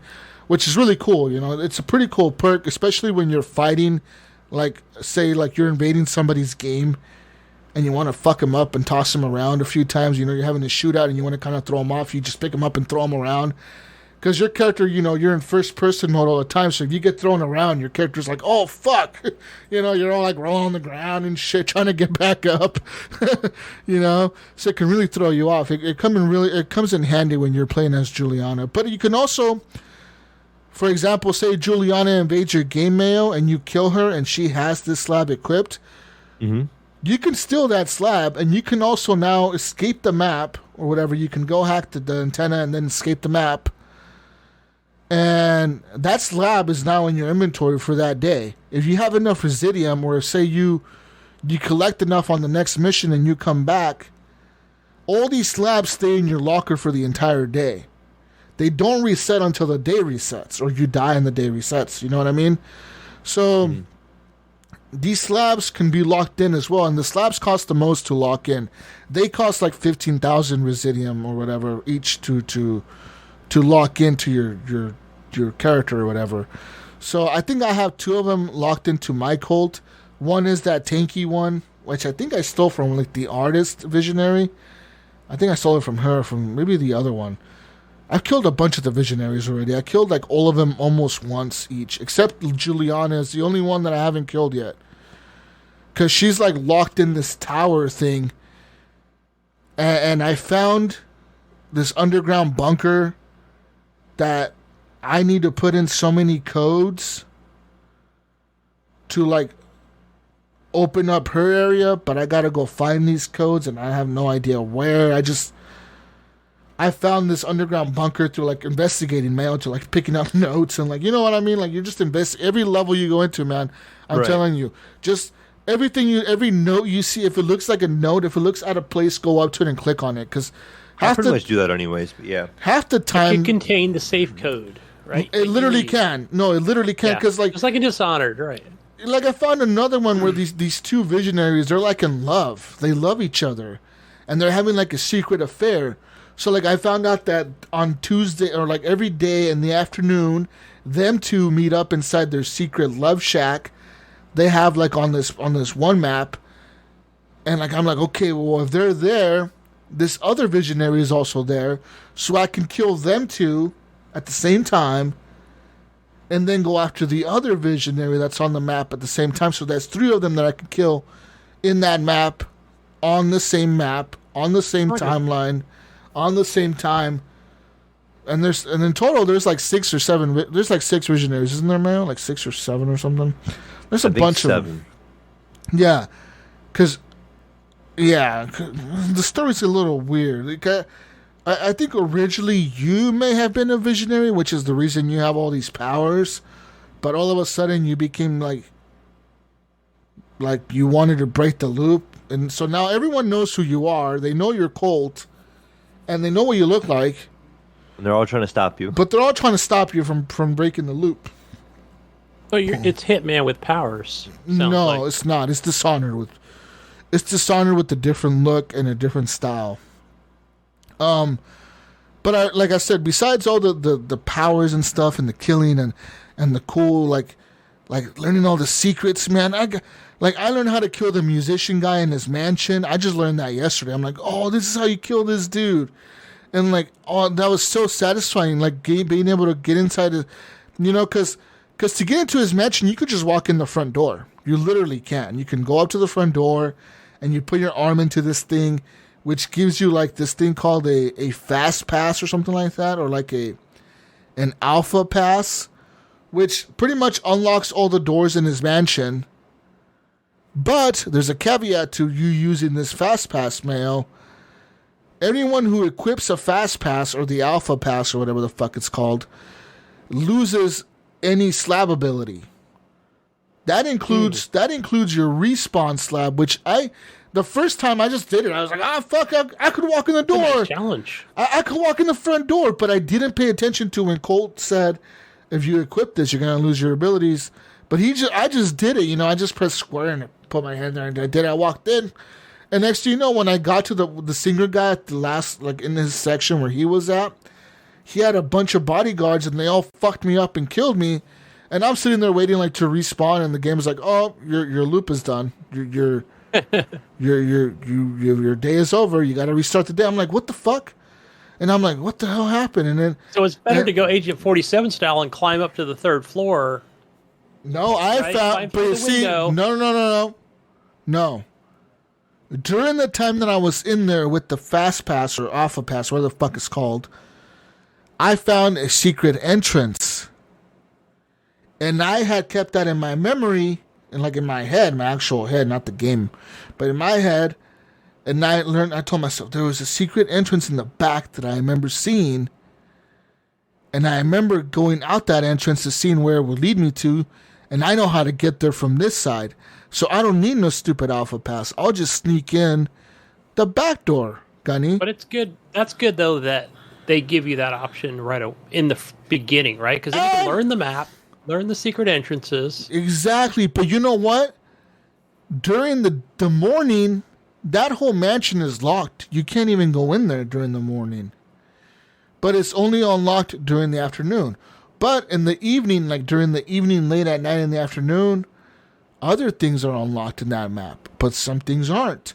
So like it's really cool every time of day, each section you go to, because there's 4 different maps. Change your options, basically. Yeah, there's Updom, which is like the city. There's Rockstad, which is like a that's where like the bunker is, kind of like it's almost like a military bunker type area. There's Rockstad, and then there's another one which is like the mansion, and there's another one which is like a theme park almost. But each level changes every time you go into it at different times of day. And it's really cool, man, because sometimes windows will be open or certain doors will be open or a certain pathway will be open. Like during the nighttime in Updom, the mansion of the wolf is open. And that's where this dude is throwing like this huge party. Like I'm talking, there's like a lot of enemies there. There's probably like at least 100 enemies there. And they're all dressed the same. Everyone looks the same. So you got to find out who the visionary is. Like, who is he in the crowd and kill him or whatever, you know what I mean? So what I did was I went up to the front door. Remember I told you could find those turrets that you can put up? Mm-hmm. Well, what did I do? I went up to the front door, walked in the front door, killed everyone in the front door entrance, like all the guards, walked into the front of the mansion. And, like, there's all these guards, right? And, like, you know how, like, their exclamation points are, like filling up or whatever where they're spawning me? I'm just standing there. I throw down one turret. I turn it on. I walk back. I pick up another one, put it down, turn it on. Go back, pick up another one, turn it on. I have, like, 4 turrets, dude. And they're all, like, in a circle. And they're just like, and I just go hide for like fucking 5 minutes. All you hear is like all these dudes running out the front of the mansion. They're all just getting fucking mowed down by like all these turrets that I set up, and pretty much the turrets kill like half the party. And then I just kind of went in and kind of swept up and killed a few people left over. And finally, I killed one of them, and it said, "Oh, you killed the wolf," or something. I think he was called the wolf. And he's like, "Oh, you killed him, and now you can take his slab." And I took his shit. No, actually, the problem with him was when I killed him, Mayo, I somehow kicked him off the ledge. Like, I kicked him off this fucking ledge, like a Sparta kick or something, you know? Okay. And he flew off the edge. So all his stuff and all his residium was off the edge of the map, and I couldn't get to it. Like, I couldn't... Oh, no. I couldn't pick up his slab. I couldn't pick up his weapon. Because each time you kill one of the visionaries, they drop a bunch of like weapon trinkets, or like trinkets for your character. Because you can also equip trinkets on your character, which are sort of like perks. And they either drop a bunch of those. They'll drop a pretty cool gun usually, like a gun that's pretty leveled up, or a nice gun. There's usually a rare or higher. And they'll drop their slab and a bunch of residium, which you can pick up. Like usually, I think each visionary has about 10,000 residium when you kill them and you suck it up out of their body with your hands or whatever. It'll give you 10,000 residium. So you got all these cool little things in the game, man. And like this game, Mayo, I'm at work, man. I'm just sitting there thinking, like, fuck, how am I gonna do this? Huh? Okay, so I'm gonna do this. I'm gonna go into that fucking place. I'm gonna kill that motherfucker. But I need to find out where the password is. What haven't I checked in this level that? And I sit there and I think, okay, maybe gotta go check this area, man. And like, dude, there's areas where I go through and I go in the second time and I'm like, fuck, I completely missed this. Like the password was right here. It was right here in front of me. It's written right on the refrigerator. Yeah. The password is right in front of my fucking face, Mayo. I completely missed it the first time. Well, the first time the game kind of gives you that sample. Remember, it's on the back of that card. Yeah. And you kind of look at it, and you just discard the postcard, and you do the mission. And then He's like, like, no. Then your loop starts over again, and then it's teaching you about the game, and they tell you to look at the back of the postcard to get the code. Yeah. So that kind of happens a lot, Mayo, where you'll overlook shit, and sometimes you'll hear words. Instead of being like an actual password, it'll be a word that's the password, and you got to figure out the word that's the password. But another cool thing about this game that I really love, man, is the dialogue between Colt and Juliana. They're so fucking funny, man. Yeah, there's a lot of really good dialogue. I love Colt. Colt as a character is fucking hilarious. And just him and the banter between, like, the later you get into the game, And Juliana, she'll just keep talking shit to you. She'll be like, Colt, you used to love it here, dude. And he's like, no, fuck you. Like, I'm going to fucking kill you. And she's like, no, you're not, dude. I'm always ahead of you. Like, I know what you're thinking. I know what you're going to do. You tried this like 1,000 times. I'm always going to win. You know what I mean? So she's always talking shit to you. And like the other day, which I was playing a mission, I think it was last night, where she was like eating a biscuit or something, or she was eating like a bagel. And she's like, God damn, this bagel is really fucking good. I'm at this pastry shop, by the way, Colt. And he's like, well, where's the pastry shop? I want a bagel too. And she's like, do you think you deserve a bagel? Do you fucking think you deserve a bagel? She's like, you don't deserve no damn bagel, Colt. She's like talking so much shit. It's just hilarious. But it's also cool when you come into other people's games as Juliana and you invade them. You're talking shit to the other player, as like Juliano, she'll be like, hey, Colt, I see you, or I'm coming for you, or whatever. And like, it's really cool being in other people's games, and like, half the time I die, or like I've died a lot. I think I've died a lot more than I've actually killed people. But when you actually kill somebody 3 times, and you just finish their game, and you know you finished their loop, right? Because you killed them and you won. It feels really satisfying. You're like, fuck yeah, like, yeah, motherfucker, I ruined your game. Yes, I ruined it. You know, it's really, really, really satisfying, man. When you get in somebody's game. I'm really liking the game, the how it puts a little bit of dialogue all across the map. And it's like, go this way, or run, or do you what's really the code? You can do it, Cole, or something like that. I'll say it along the walls and stuff. It'll be like, do you really want to go this way? Are you sure? No. Or sometimes it'll warn you, like, you don't want to go in here, not yet. Yeah. There's too many. There's lots of enemies. It's dangerous. Yeah, it's just a lot of that, man. And it's a really cool game. Dark Souls references or what? Or just no, it's just a game. It's because Colt has like this ability where he sees this thing called the words, and the words are just like things, like they're literally just that. They're words everywhere, like on the wall, on the ground, and the ceiling. They're just words that appear, but no one else can see them but him. Yeah, it's not painted on the wall. It's like floating text. Yeah, Alan Wake style. Okay. So like he'll get like warnings, or it'll be like, go this way or go that way, or maybe this is another path, or maybe you should go back. Maybe you should turn around, you know, and like, if sometimes it'll give you hints, sometimes it'll just throw you off, sometimes it'll do things. But yeah, the dialogue is really well done in this game, and I really love the characters, and I love the aesthetic of the game. It reminds me of BioShock. It reminds me of like a lot of BioShock and fucking Dishonored kind of mixed together, you know. Like I said, there's some definitely Dishonored vibes there. And definitely some BioShock vibes. I think it's just the 80s look, or the brightness of the colors.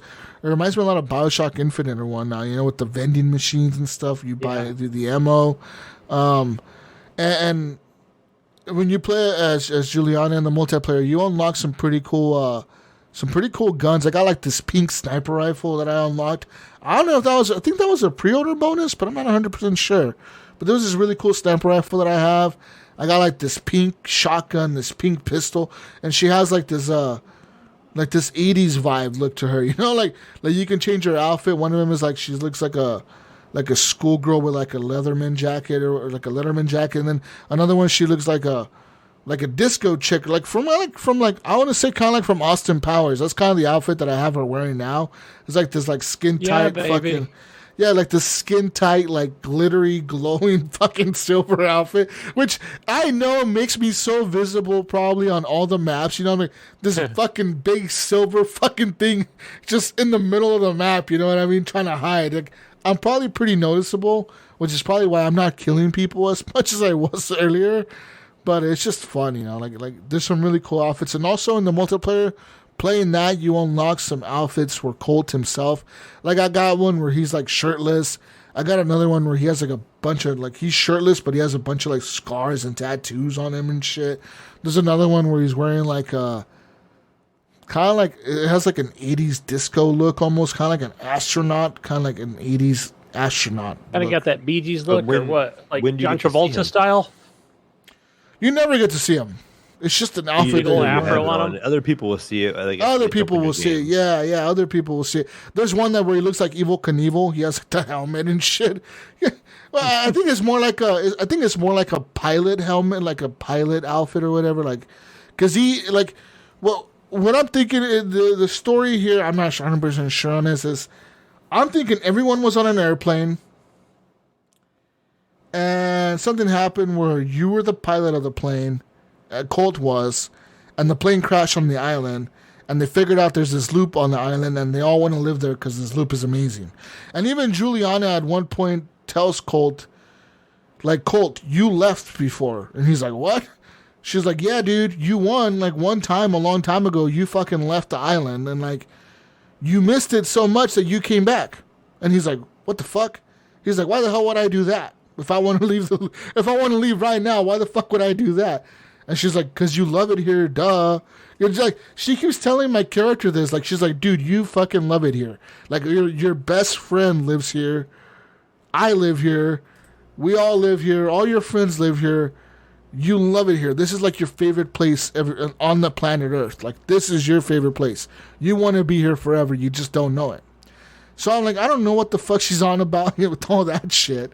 Because she's adamant that Colt loves this fucking island. What was the name of that TV show that was on the island? Lost. So is that a Lost reference, or is it part of the story? It's part of the story. She tells you that you love it in this island. She keeps telling you this. But you're trying to break this loop, and the loop is that every day the day resets, Gunny. When you die, the day resets back to the morning. Every character spawns and does the same thing every day. Every single bad guy will be in the same exact spot in the morning, in the afternoon, during the evening, during the nighttime. They're in the same exact spots. The enemies will be in the same spots, and they'll say the same dialogue every single time. Yes, I think they don't. I think they realize they're in the loop. They know they're in the loop. You know you're in a loop. Juliana and all the Visionaries know you're in a loop. But the Visionaries want to keep the loop going. They want to stay in the loop. They want the loop to always be there because they realize that if they stay in this loop, they can never die. Because the day always restarts. So they're immortal, you know what I mean? But Colt, I think he wants to break the loop because he's like, why the fuck are we here? We're just stuck doing the same thing every fucking day. But the Visionaries, they love it. You know, they're like, we're going to be immortal. We love being here. But I think all the bad guys know that they're in the loop too. Like all the bad guys, all the minion bad guys that spawn. I think they all know they're in the loop too because they're constantly telling them on like the broadcasting radio, like, hey, stop Colt. Stop the loop. Protect the loop. So I think they all know they're in the loop, but they're all just psycho. I think they all went crazy or something. And because sometimes they're all wearing like goofy outfits. They all wear these masks. They have like this weird look to them, you know what I mean? And they look like they're half drunk half the time. Like they're always drinking and shit, you know? So, yeah, I'm not 100% the same day over and over. Well, I'd be drinking too. Well, that's the thing, Gunny. If you know you're immortal, you can never die. You're living the same day over and over. No matter if I kill you today, Gunny, you're going to come back tomorrow. I don't give a fuck. Cirrhosis of the liver, not going to happen. Never going to happen because you're always, even if you put a gun to your head and kill yourself, you're coming back the next day, no matter what. No matter what. You can kill yourself. Fuck it, heroin too. I don't give a shit. Yeah, you can kill yourself as many ways. You can do whatever you want. You could overdose on heroin and coke and meth and anything you want to overdose on. And guess what? You're going to come back the next fucking day. And you're going to be just normal. Just like you were the day before. So that's kind of like, I think that's the whole story here where Colt's trying to break the loop. But to break the loop, I think you got to kill all the Visionaries in one day. Which is the tricky part, right? Because like I said, some Visionaries will be in two different spots at the same time of the day. So like one Visionary will be on this map during the morning, the other one will be on this map during the morning. So now you got to figure out which one is worth going after and which one will move later on to maybe a different map in the evening or a different map in the afternoon or a different map during lunchtime. So it's a real mind fucked, you know what I mean? But it's a really fucking cool and a well done game. Like, I understand why people love it, because I'm in love with it, Mayo. Like, yes, there's flaws, yes, there's bugs, but that's the bugs where I've twice or 3 times that happened to me where I had a slab, Mayo. Like, I had just killed a visionary. I had a slab and I had enough residium. I was about to go back out of that mission and back out and save that slab, you know, to keep it forever or whatever in my inventory. And the game crashed on me, Mayo. Oh. 3 times that happened to me. One time it happened to me just because all I did, Mayo, was I pressed the button to like pull up my pause menu to bring up my map because I wanted it, because I was kind of new on this map, and I somehow ran into the visionary. Like, I was just exploring, dude, and I ran into the visionary and killed him, like by accident almost. I was like, holy fuck, I just killed the visionary. I was like, holy shit. So I took all his shit, right? And I'm like, okay, I'm like, fuck, how do I escape? How do I get out of this fucking, like, how do I get back to the exit? Like, you know, 'cause there's only so many entrances to each map, right? Like 2 or 3 to each map. And I was like, how the fuck do I get back there? Because I didn't know this map. So I had pulled up my map to kind of like get an idea. Okay, I got to go this way, sort of. Because I was inside like an underground base, like way down underground. I was like, okay, how the fuck do I get out of here? So I kind of looked, and then when I pressed circle to back out, what happened? My screen just kind of went dark, but like the outline of the pause menu was still there. And I was like, what the fuck? So I was like, okay, well, what the hell just happened? So then I pressed circle again and nothing. And I pressed the thing, nothing. Like, it was just froze. And it just froze, dude. It just... I could hear the game going when I would unpause it. The audio would come through, but like the visual was gone. I was like, God damn, and there's nothing I could do. Out of those crashes or whatever, how much progress are you losing? I assume it's like it's saving in the cloud and it's saving often. No, just like any other. No. So there's there's auto save, but like I said, this game is not about really progress, Gunny. Like, you know what I mean? Like the progress I lost wasn't progress in the day. It was progress in terms of the items that I lost, because I was about to go back to my base to lock in the slab that I had just unlocked from killing that guy, right? Now, if I would have gone back to base and right now I would have that slab, but because my game froze, I lost that slab and that residium. I lost that gun that I picked up, the slab that I picked up.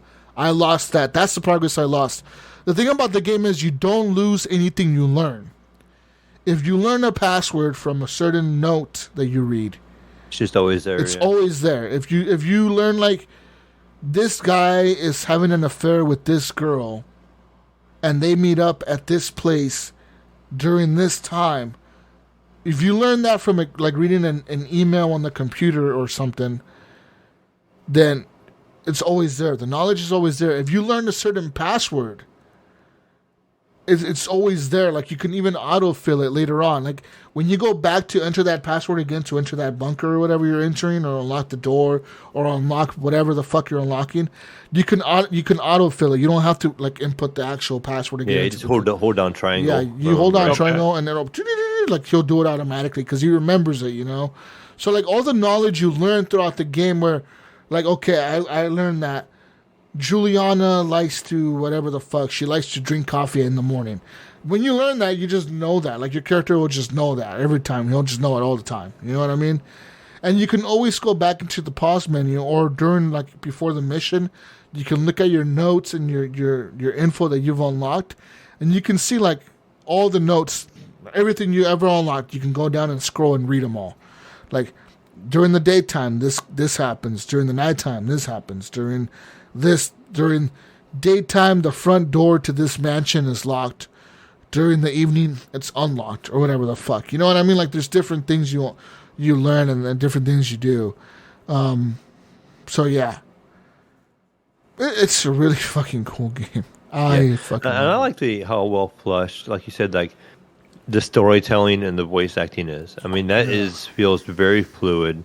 Like you said, the banner between the two of them is really good. It just the atmosphere of the game is really well done. It's hilarious at times, man. Like I said, there was one moment too where, like, I think Colt walks out and she's like giving him shit, right? Because she's always giving you shit when you're like inputting the code to the door to walk out. And he's like, all right, Julie, whatever you say. And she's like, it's Juliana. And he's like, oh, sorry. My bad, Juliana. he's fucking giving her shit, you know? Like, they're always constantly talking shit to each other. And I fucking love that, dude. Like, even throughout the missions, you know, like, she'll talk shit to you when you're just in a mission randomly. She's like, hey, you know, like, hey, you suck, by the way. And you're like, what the fuck? Like, leave me alone, you crazy bitch. You know what I mean? Like, he's like, whatever. Like, leave me the fuck alone. I'm trying to do this right now.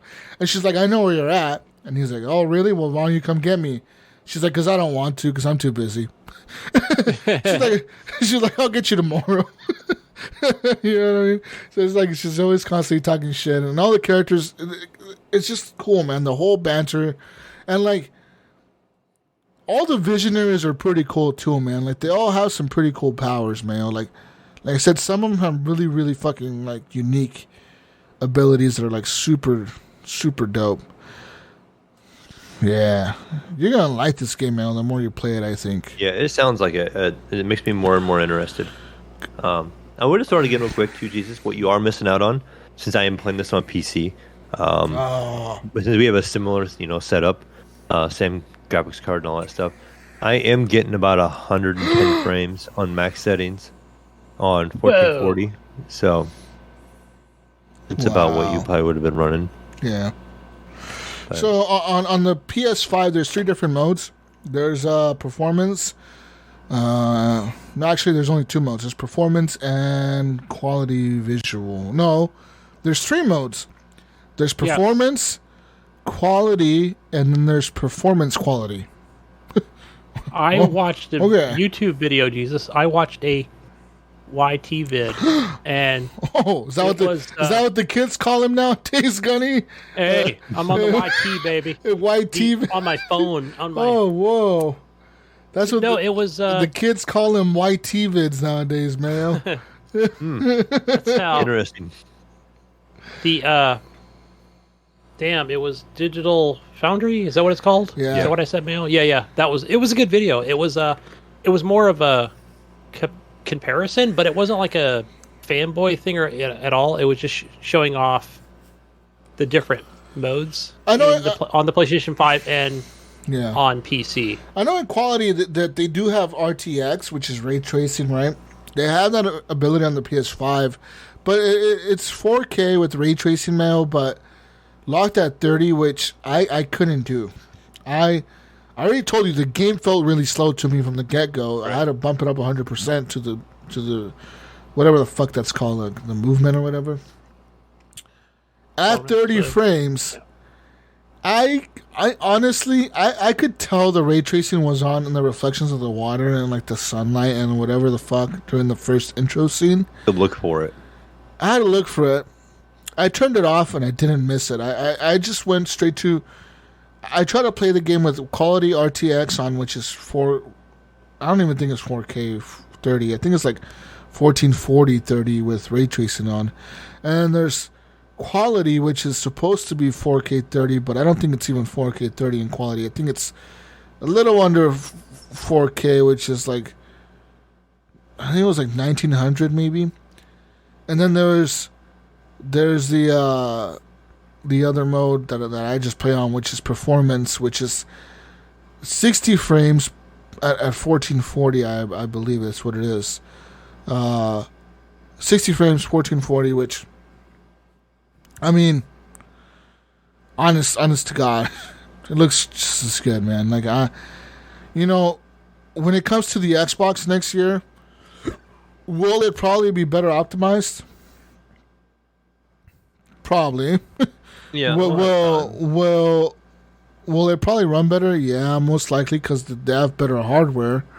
So yeah, I just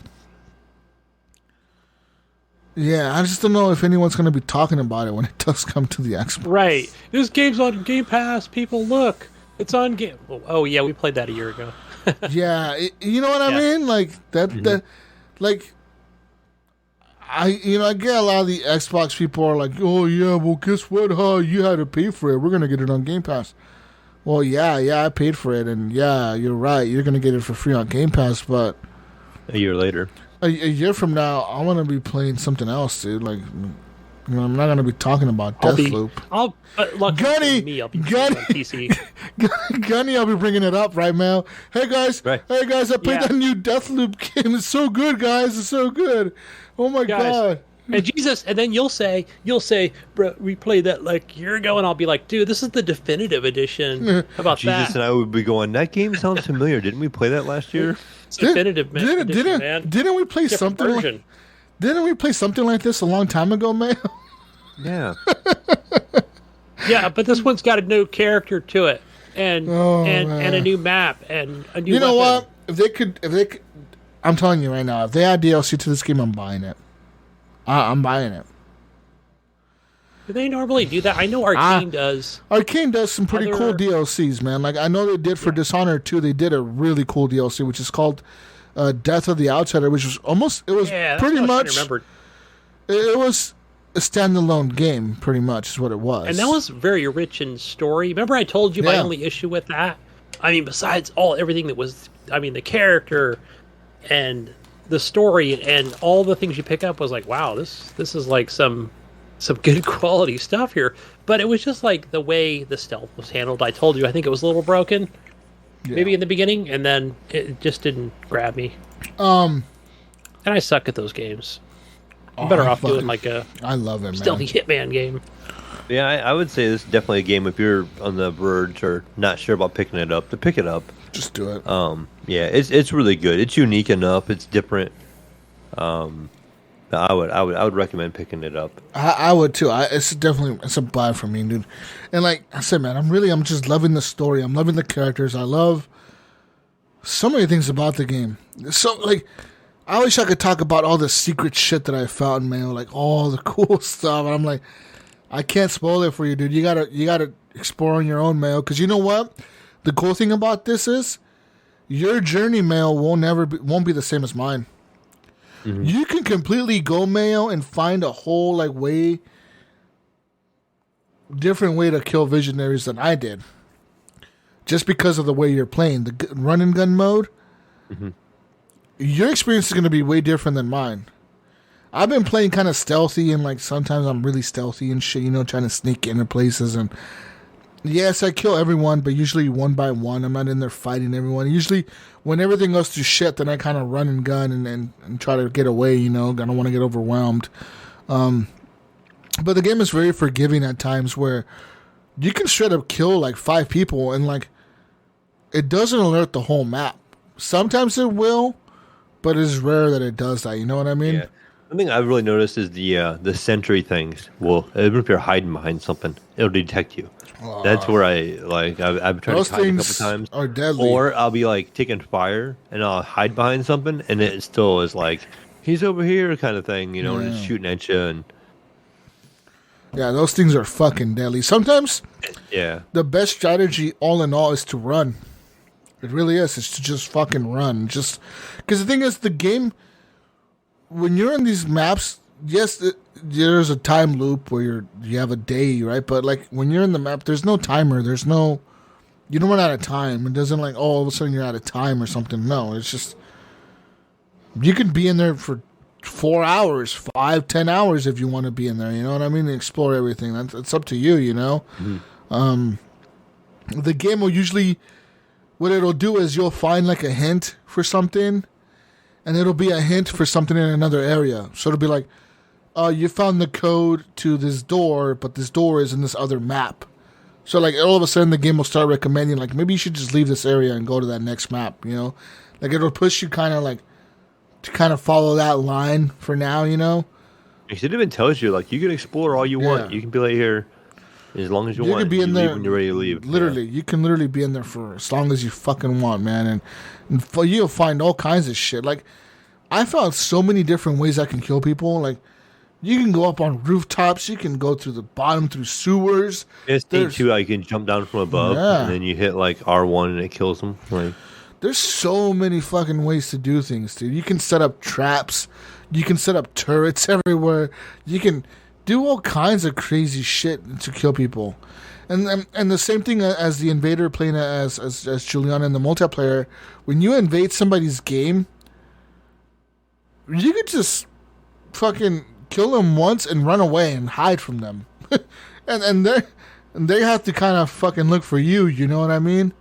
Which is very unique, which is very interesting. You know, because they don't get any hints to where you were, but you get hints to where they were. You know, so it's kind of like a cat and mouse game almost.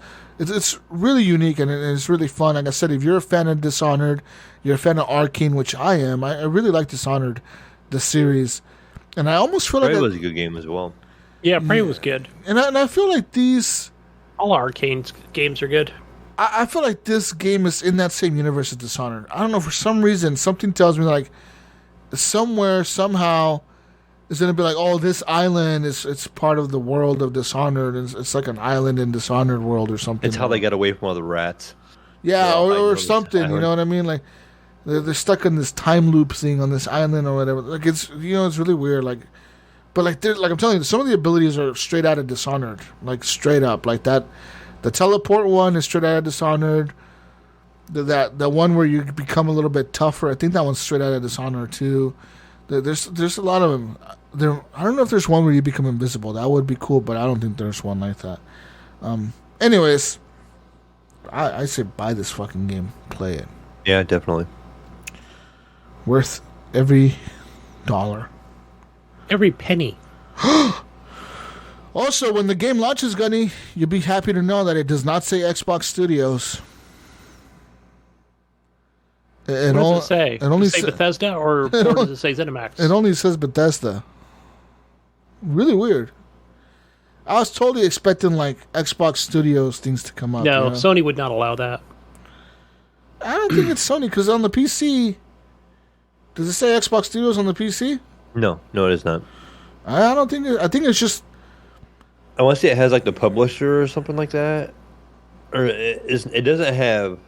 They're still a publisher, and they will be for the longest time. I don't think it says Bethesda on mine anymore. It has that little screen that like it shows all the publishers, right? Yeah, but there's one that has like the little writing on it. It's the same thing they show in Doom, the last Doom game. That very makes it look like a Bethesda game there, and then after that, it just goes into the game.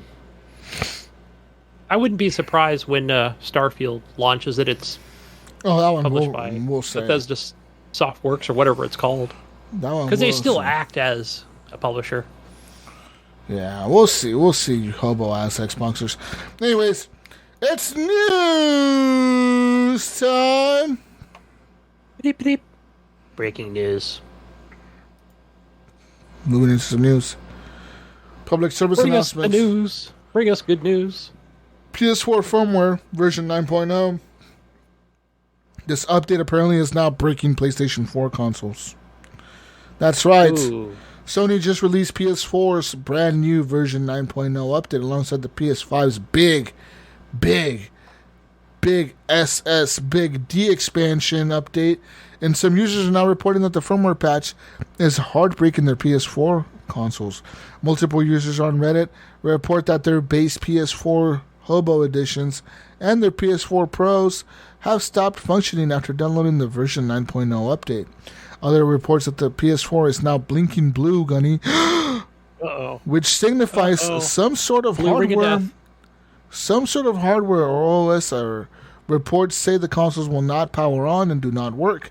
However, some users have gotten their systems to operate with the hard reset, which means they unplug the console for a minute or so, and then they reboot the thing. Other users are now reporting significant shutdown or slowdowns on the PS4 Hobos and PS4 Pro hardware, or consistent 35888 errors codes, preventing the update from being installed. The general consensus for the solution is trying to reinstall the update after a hard reset and praying for the best, Gunny. The most frustrating part is that gamers cannot use their PS4 or PS4 Pros online without this update. Wow. Sony is forcing users to update to the latest firmware in order to connect to the internet or to the PS Store. So there's that.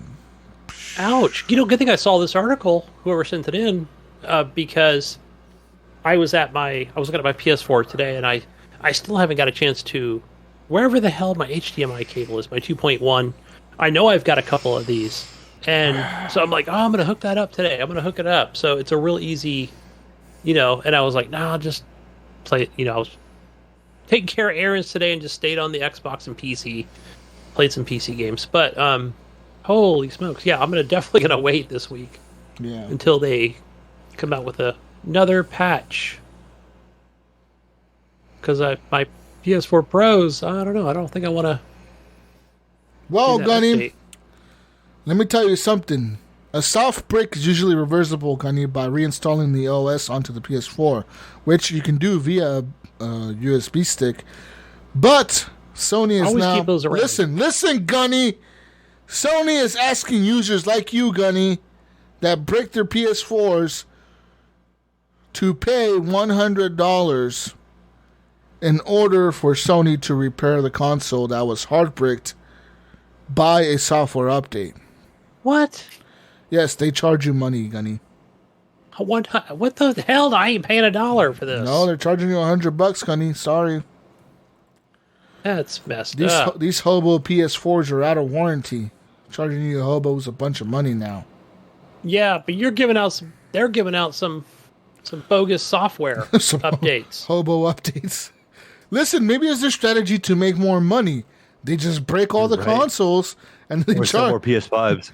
Yeah, and they charge everyone $100 that wants their console fixed. Like, I need an extra $100 to fix my PlayStation that you guys broke. Yeah. Well, maybe I'll just try to find a PS5 now. Good. We want you to buy a PS5. Right. Woo, it's all a big strategy, Gunny. This is smart. Yeah, let's see what their overall evil genius plan is. If Xbox was smart, they would break all the fucking hobo Xbox Ones. Speaking of, actually, right. Or what about the my VCR Xbox One? My OG Xbox One, the power brick died on it again. Oh, Jesus. Wow.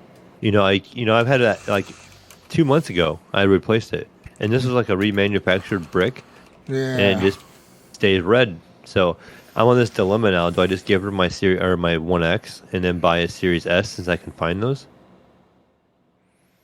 Because I can't find an X anymore. Why don't you buy her an S? S? Would that be better for my OLED? Or you could. Okay. Well, that's a good question, Mayo. I think I can answer this for you. Okay. Oh, you think? Because I am the Xbot, the true Xbot. Wow. Person on this podcast. All right, Mayo. So here's what it is with that. I think because we had this discussion in one of our messenger chats, right? If you remember. Mm-hmm. And that is that. So I'm gonna get this right. I don't want to fuck this up here because with your 1X, which I have at my other house, which is on my OLED. Now, that's the one that you currently have, right, Mail? Yeah. And that is native 4K. So yes, but it doesn't have an SSD, right? Or then the processor's obviously a little bit slower. Right. So yeah, let's say you replace that with Now we're looking at checkerboard 4K. I think it still looks just as nice again on the OLED. I don't know whether you're going to notice that or not. I don't know because that can then be displayed. It can be displayed, and it does have the Series S can be displayed in different formats or whatever. But again, it's just not going to be native 4K. I think. Hobo 4K. Yeah, Hobo 4K. There you go. Checkerboard, right? Just like a PlayStation 4. Listen, man, I got a fix for you for this. But you'll get an SSD. There's that. Save yourself some money, man. I got a fix for you. Tell your daughter to try this. All right. Well, I had a question, first of all. This is the original Xbox One, right? The one with the big power brick? Yeah, this is the old... I had one guy on me in the first year. One. Okay. How does she have it plugged in? I do not know. Does she have it plugged into the wall? Or does she have it plugged into like a surge protector? I'm assuming it's probably just plugged into the wall. Okay, if it's not, tell her to unplug it. Leave everything unplugged for about half an hour. And try to replug it directly into the wall. Because the reason the power brick is a power brick is it's actually a surge protector itself. So, if you plug that into another surge protector, it kind of fucks it up. Like, it doesn't draw enough power from the wall. Like the surge protector lowers the power that's going to that one, and that one is lowering the power that goes to the console. So at the end of the day, your console's only getting like so much power, and it's actually performing worse. The console is, because it's not getting enough power, enough juice. So Yeah. tell her to unplug it for half an hour. Okay, leave it unplugged, man. Okay, tell her to be patient, to go watch one of them YT vids or something. All right, YT. Tell her to go watch some of the YT vids. Okay, yeah, for 30 minutes or so, and then tell her to plug it back in and see if it works. Because sometimes that power protector, because it's a surge protector inside the fucking thingamajigger, the thingamajig, and it'll the surge protector will go off in it for some reason, right? For whatever.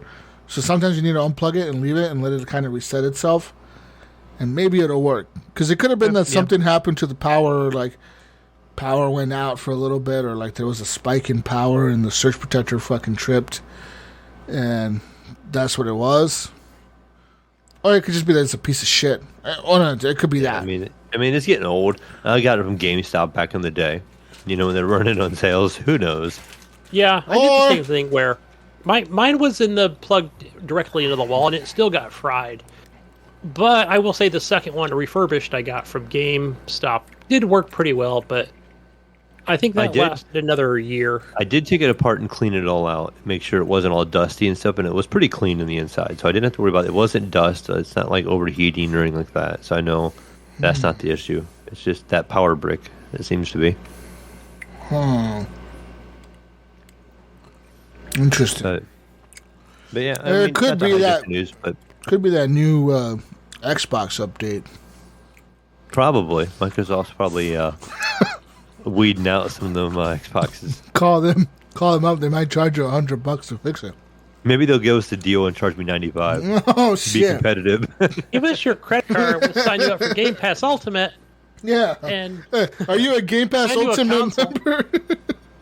If you're not a Game Pass Ultimate member, we cannot help you, sir. We'll send you a free... If you're a Game Pass Ultimate member, you can just stream it to your other device. Yeah. Good luck. You don't need this console anymore. Goodbye.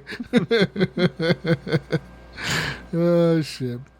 The Elder Scrolls Online, Gunny, will be the first game with NVIDIA's new DLAA tech. Ooh, I can get that on my new Xbox. Some new tech. No, Gunny, this is not on the new Xbox. This is deep learning anti-aliasing technology. Oh, this sounds like a PC thing. During a live stream showcasing the Deadlands DLC, Gunny, coming to the Elder Scrolls Online, as well as changes being added in its next base game patch, the creative director, Rick Lambert, mentioned a brand new technology from NVIDIA will debut in this MMO, which is called Deep Learning Anti-Aliasing, or DLAA, like its little brother, DLSS, which the Elder Scrolls Online is also getting, but instead of running at a lower resolution to get a frame rate boost while using AI to upscale everything so it still looks shiny, DLAA runs at a native resolution, Mayo, while using that same deep learning technology for extra edge smoothing. Nice. It's the same kind of concept, Lambert said. You won't get a performance boost out of this, but what you will get, Mayo, is absolutely incredible anti-aliasing. If you want to try out DLAA, it'll be coming to the public test server, after which it will become an option alongside DLSS whenever Update 32 goes live. A decent NVIDIA GPU will be necessary, of course. You need at least an RTX 2000 or an RTX 3000 series card in order to take advantage of this, Lambert said. Lead graphics engineer Alex Tardif brought up the DLAA debut in a Twitter thread following the stream. Huge thanks to the team at NVIDIA for humoring and then supporting us releasing this when we brought this up and tested this hijacking of their DLSS tech into its own thing. It is not something every game would need, but for the Elder Scrolls Online, it just made sense. Update 32 Gunny will also bring changes to the combat, which are intended to dial back some of the game's recent power creeps, and especially the continued dominance of builds based around critical hits. And there's also going to be a hard cap to critical damage and healing. Other alterations will be about improving proc set balance and continuing the hybridization improvements from previous updates. Big words. I don't know what the fuck it means. Yeah, cool. There was a lot of those in that article. A lot of big. This guy likes to use. Didn't quite comprehend. There's a big word. This guy uses big words in his articles because it makes him feel smart, Gunny. It makes him feel smart. Wow, he sounds smart. He went to college, Gunny. Okay, he went to college. He's a smart guy. Speaking of college, looks like Warzone bans are being carried over to Call of Duty Vanguard. Mayo and Gunny. Uh-oh. Gunny, this is why Jesus isn't getting Call of Duty. I'm fucking banned. He got banned. He's just not telling us. Right. So he How now it caught is. word. This is like you and Apex, right? Mayo? Or no, you, your son. Yeah, go carry over to Vanguard, so he's not buying it. Fucking That's banned. what it is. We're on to you, Jesus. Oh, man. Reports are now emerging that cheaters banned from Call of Duty Warzone are also banned from Call of Duty Vanguard servers. Oh, yeah. Screenshots from cheating Discord servers and forums appear to show that players who have received a hardware ID ban on Warzone are unable to log into Vanguard's beta. Charlie Intel, which has independently confirmed that players who have received a hardware or account ban on Warzone are unable to play on Vanguard. So, yeah, this is a thing. Good. So, Keep them trolls up out of there. it says here, Raven Software, the developer of Warzone, recently confirmed it issues hardware bans besides account bans for cheaters. So in theory, this will prevent a cheater from simply creating brand new accounts, since the ban is tied to your hardware ID, Gunny. Yes. Which is yes, tied- finally. Which is tied to the player's PC. But you know what the shitty part about this, that I think is pretty shitty, is what if that person sells that PC? Oh, that's a good fuck. That would be. Oh, that would be horrible. And that wouldn't it? person, the new person goes to play Call of Duty. Hey, bro, Yeah. why can't I play Call of Duty? It doesn't. That's the only game I wanted to play on this brand new PC. Right, that was it. All I wanted to do was play Warzone with my new friend Gunny Chief. With his YT vids, we wanted to make YT vids and play Warzone. And Now we play can't. Bloons TD Battle TD6 with my little kid. Now we can't. But I like those two games. That would just be horrible. Yeah, we can play Bloons, but we can't play Call of Duty. Oh man, that sucks. Oh man, that would suck. Oh man. He's like, yeah, dude, you got a bargain selling you this used ass PC for $3,000. Just to find out it's This guy on Twitter at OWA is 265844651 says, I am shadow banned on Vanguard because I am permanent banned on Modern Warfare and Warzone. And I might get permanent banned on it just like a guy that I know. So I just spent 60 euros to get shadow banned on a fresh game. At least tell people that's the case. This is such bullshit. Hey, you dumbass, you shouldn't have cheated. How about that? Right. Fucking idiot. I mean, it does suck Yeah. well, I guess it's justice, right? Like, you paid, you dumbass paid now he's out $60, right? Like, Well, I mean, are they really though? I mean, he's already buying the game, and then he's going to cheat, so he gets no gratification in it. So he's already out $60 right there. yeah. I mean, but are they really though? I'm pretty sure you probably contact what, Blizzard. I'm pretty sure they'd give you your money back or something, right? Or PayPal. Probably they probably would. PayPal would. Yeah, PayPal I don't want would. to cancel my pre-order, you know? Yeah, that's what I would say. I would be like, cancel my pre-order then. They probably know you're banned, but you can just still say cancel my pre-order, right, and get your money back. So, You know what you should do, Jesus? You should prank call Activision, right? You should tell. Okay. You know what? You can just call up Activision headquarters, right, and just tell them that, like, look, I want to cancel my pre-order through your because I'm banned. Because I'm a cheater. See what they say. See what they say. Yeah. They probably would ban. I've been cheating in every Call of Duty since Call of Duty. I'm gonna tell them my gamer tag is Gunny Chief. Warfare. My gamer tag is Gunny Chief. We just bought there this you go. PC. Good one. You just got this PC from this guy called Gunny Chief. Oh, I just bought this brand new PC from this guy named Gunny. I cannot play the beta. What the fuck's going on? Check his Xbox account. I was trying to That's where he's at. I was trying to play Modern. Contact Phil Spencer right now. Trying to play Modern Warfare and it wouldn't let me.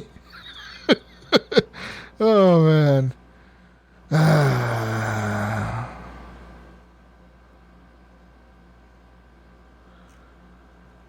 Corey Barlog says God of War Ragnarok will be the last game in the series. No. It can't. I don't think so. On Thursday, Sony Santa Monica revealed that God of War Ragnarok would be the last game in the Norse storyline. Who's he going to fight next? Like Jesus Christ and shit? God of War reboot director Corey Barlog thinks that the development time for a trilogy of games is too long for the story they want to tell. He believes all the loose ends and completion of the narrative can be hammered out in this second game. The first game took 5 years.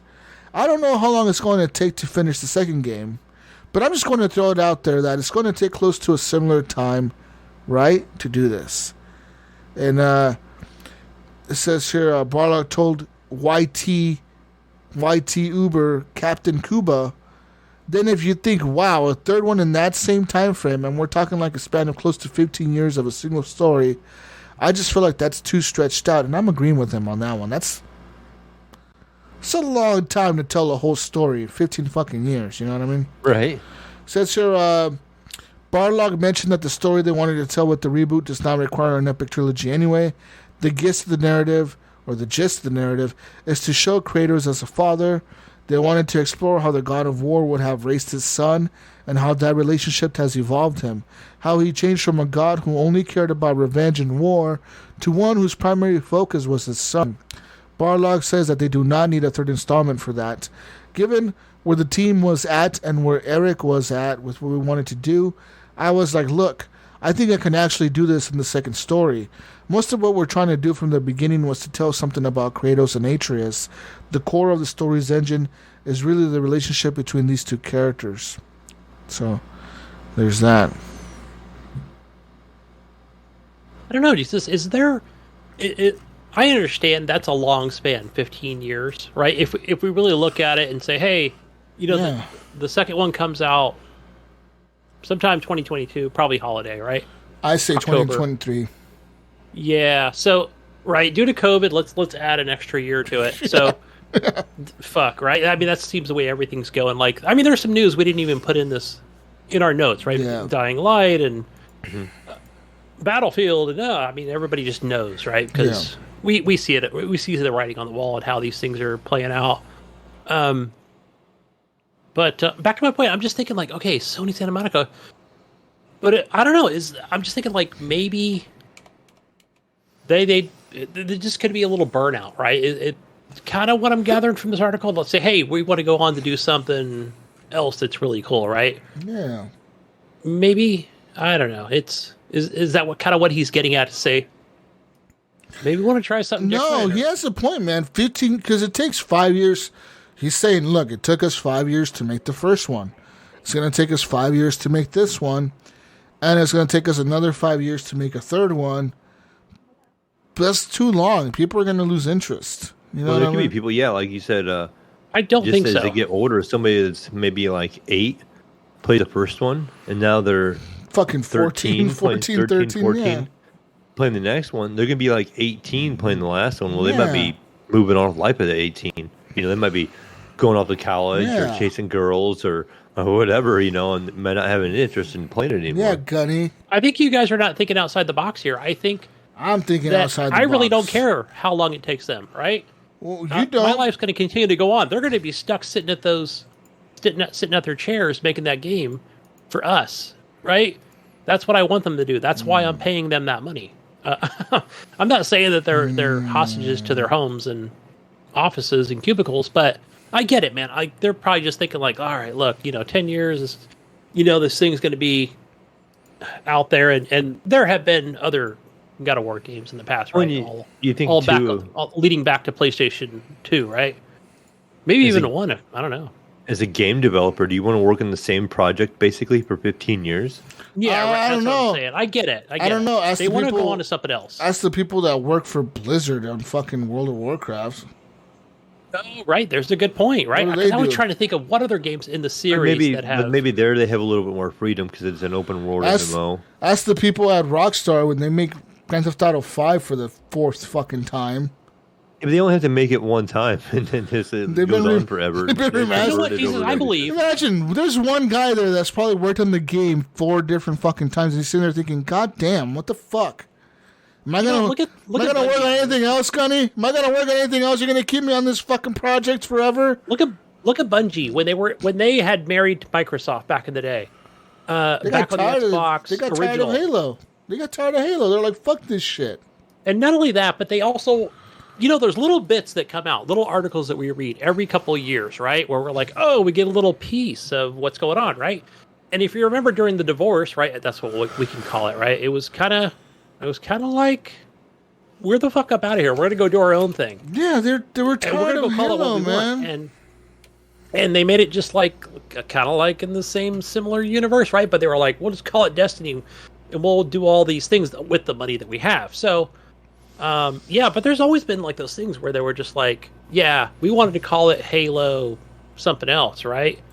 And then Microsoft's like, no, you have to do this, and it has to be done by this date, So they're kind of living by their own rules with the money they can either, invest in other companies, and, hats out to them. But yeah, even 343 is like, I guess they're kind of stuck in that time loop, right?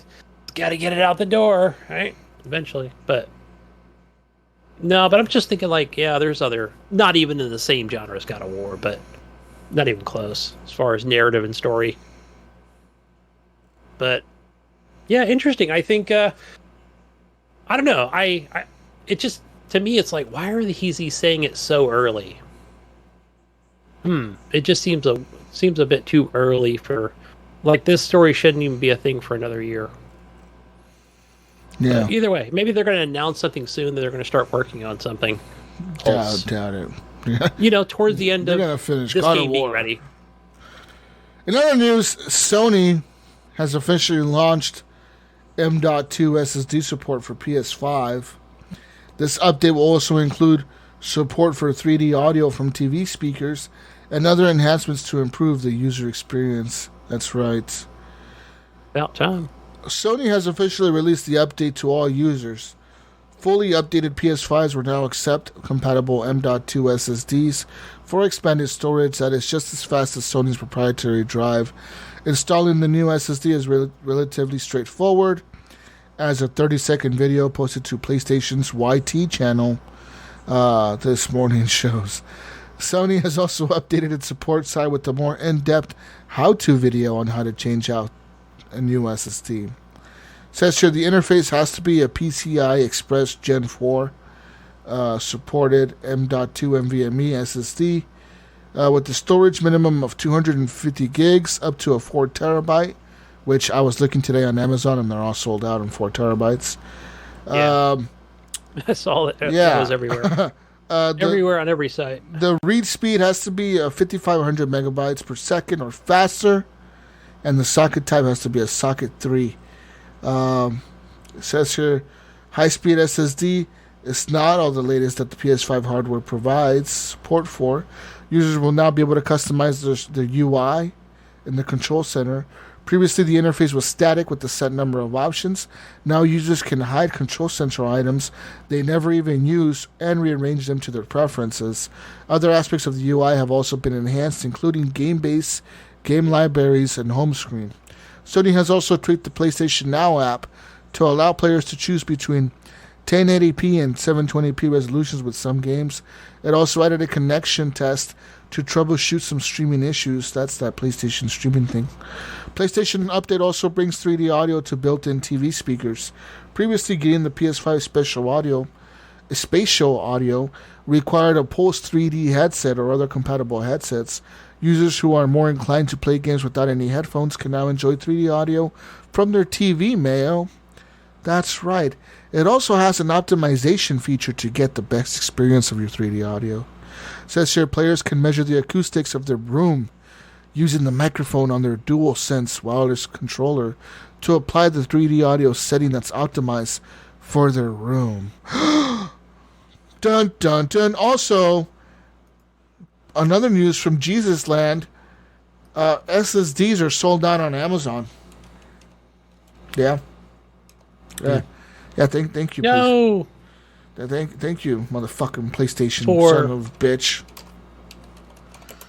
Well, the ones that I need for the fucking PS5, Gunny. What do you fuck you mean for? You waited too long, man. Well, I guess you... Well, okay, I know what you're saying. Like, you would... But wasn't there a list prior to... Or is this, like... All right, now listen. the official list or whatever? I found one on Samsung's website. Oh, I should buy right now, Gunny. I should buy right now. Only $380. I'm saving $50 for Holy it. cow, for how? What is that, a terabyte? 2 terabytes. Okay. Yeah, Yeah, I can get you one right now at Micro Center. Or how about one for 180 for 1 terabyte? Oh. Yeah, I can get 1 terabyte for 180. They got 25 of them plus in stock at my Micro Center right now. Ooh. And it's a Samsung 980 Pro with the it's like a 7,000 read and write speed. Yeah, that's what these ones are on the Samsung website. Yeah. No heatsink. You know, this is like literally like the PC part. Yeah. You got to tell buy me- the heatsink separately. Okay, so tell me about this heat sinks. I know what it looks like, but... It's just a cover, Gunny. Yeah, literally, that's what it is.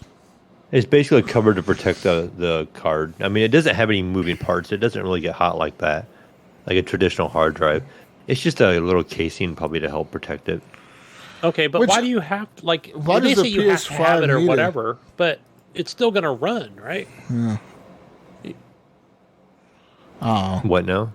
It's still going to run, though. I mean, they always say, like, oh, you need a heatsink. Like, do you need it or do you have to have it? No, I In wouldn't order think you for would have the- to have it. The PC Yeah. doesn't have a heatsink usually on them. I don't have one on I mine. have ones that I have one that has it on mine, but I don't think it's required. Yeah, I guess that's what the point I was trying to make was if it's required for the PS5. There's a 500 gig one on Amazon for $150, which I wouldn't buy that for. I mean, I would just pay the $30 extra and buy the 1 terabyte, right? Like, Yeah, especially Samsung. I mean, that brand is they're pretty much the leader in there's a M.2s. there's a gigabyte. Yeah. Oh no, one option for $500. $500. You can kiss my ass for that much money. I have a WD Black with a heatsink mail. No options to buy on Amazon. No options. Maybe if I just buy the SSD. Oh, the SSD is available in stock for $215 for 1 terabyte. And then there's the Sabrent Rocket Plus Advanced 1 terabyte for $180. Extreme performance, Mayo. There's a 4 terabyte version, Mayo, for guess for how much? $900. I was gonna say 800. Yeah, $900. That's insane, dude. Guess what? What if I buy 2 of them for 8 terabytes and I'll never have to worry about space on my PS5? Huh? How about that, Mayo?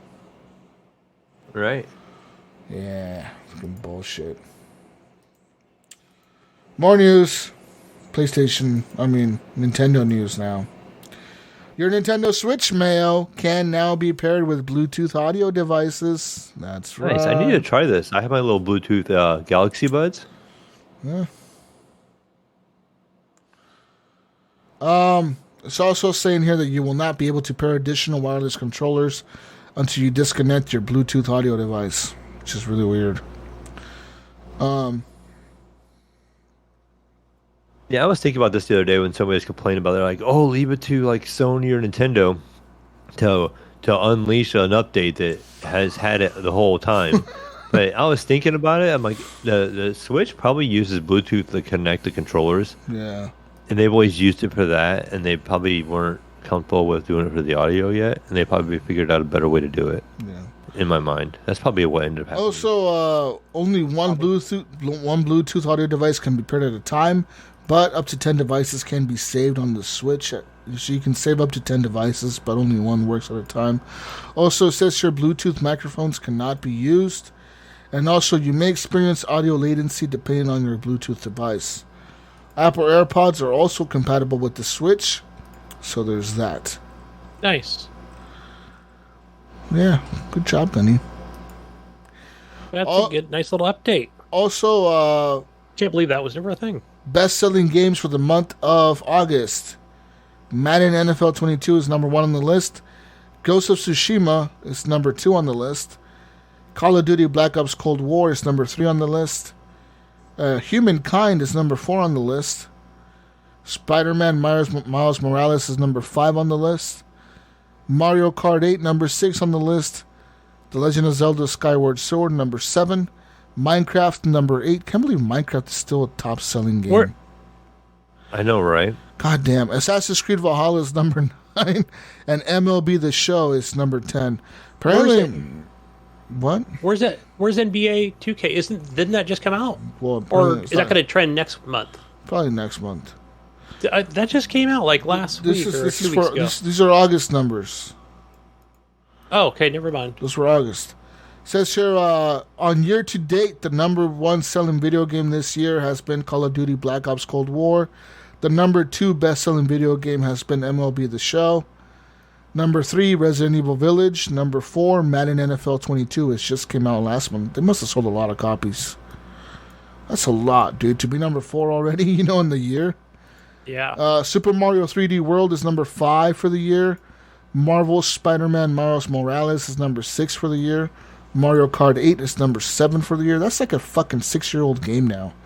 I know. Monster Hunter Rise is number 8. Minecraft is the number 9 best-selling game of the year. And number 10 is Assassin's Creed Valhalla. Number 10 best-selling game of the year. Yeah, sometimes Assassin's Creed's like they do. They just hold on. You know why?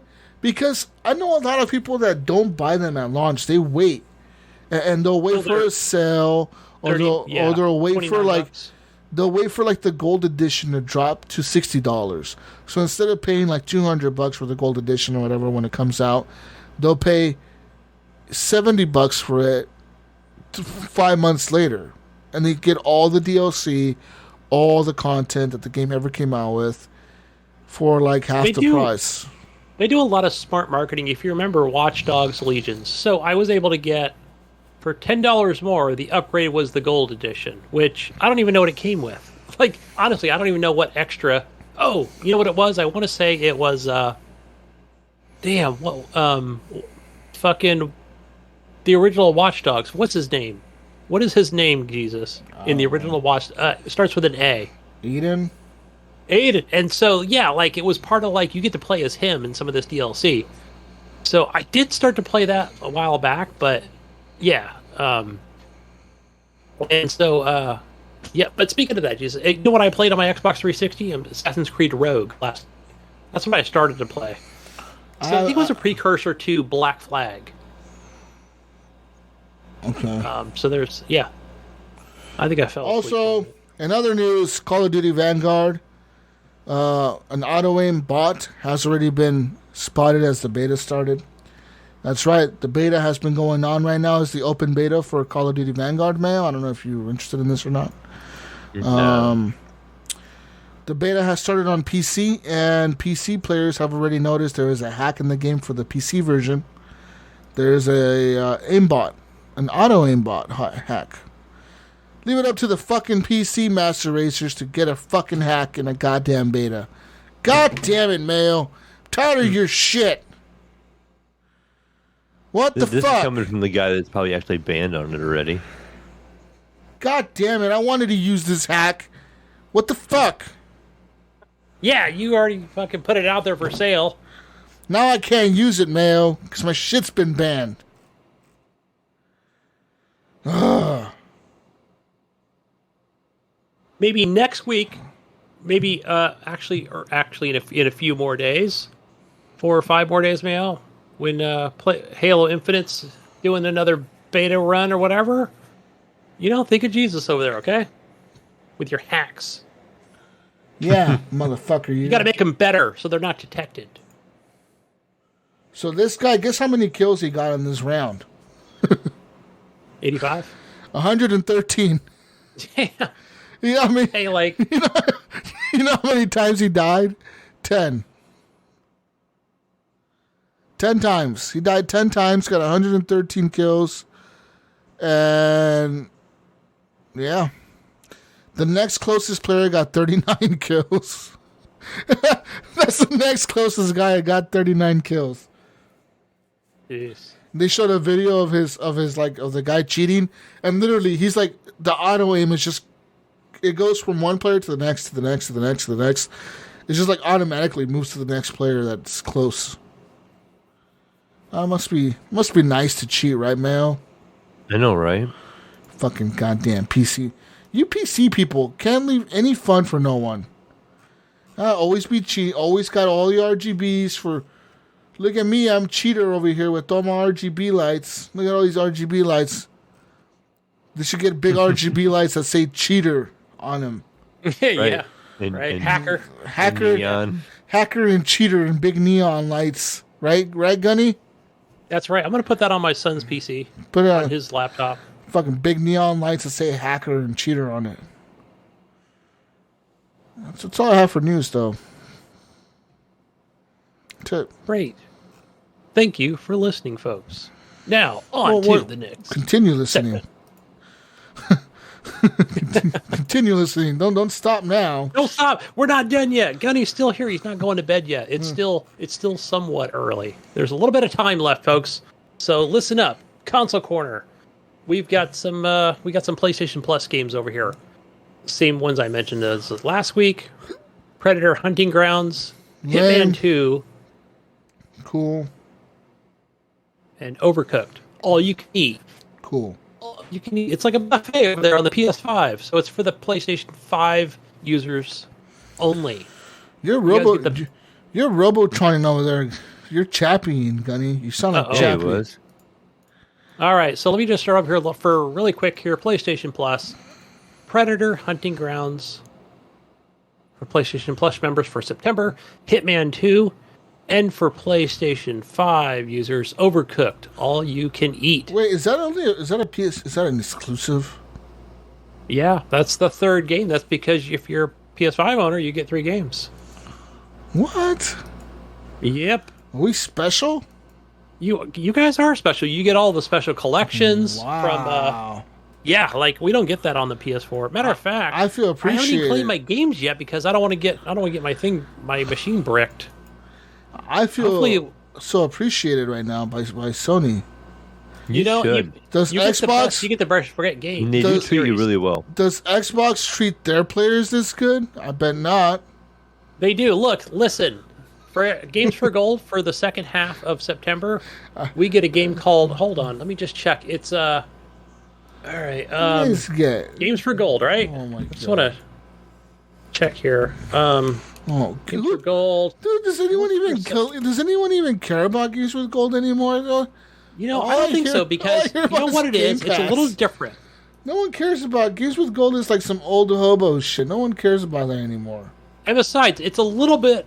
It's not buried, but it's actually a feature, Jesus, that you can have. I want to say you can have removed from your Xbox. That's how important it is. You know what I'm talking about But when you you're can- like you when you're can scrolling remove down. it? You can remove remember Games with before it Gold. was- Yeah. No. Well. Okay. So you can remove the. What am I thinking of? The block or whatever, or the page or something. You can have it removed from the tile? dashboard. The tile. Thank you. Yes, you could have that removed, but I have mine on there specifically because I'm an Xbot, and I need to claim my shit, man. I need to claim these games that I'll never play. But there's that. You get Mulaka, a game called Mulaka. Fuck is Mulaka? Okay, check this out. This is an action-adventure title based on rich indigenous culture of the Tarahumara people. The Tarahumara people. I can't believe you don't know what this game is, Jesus.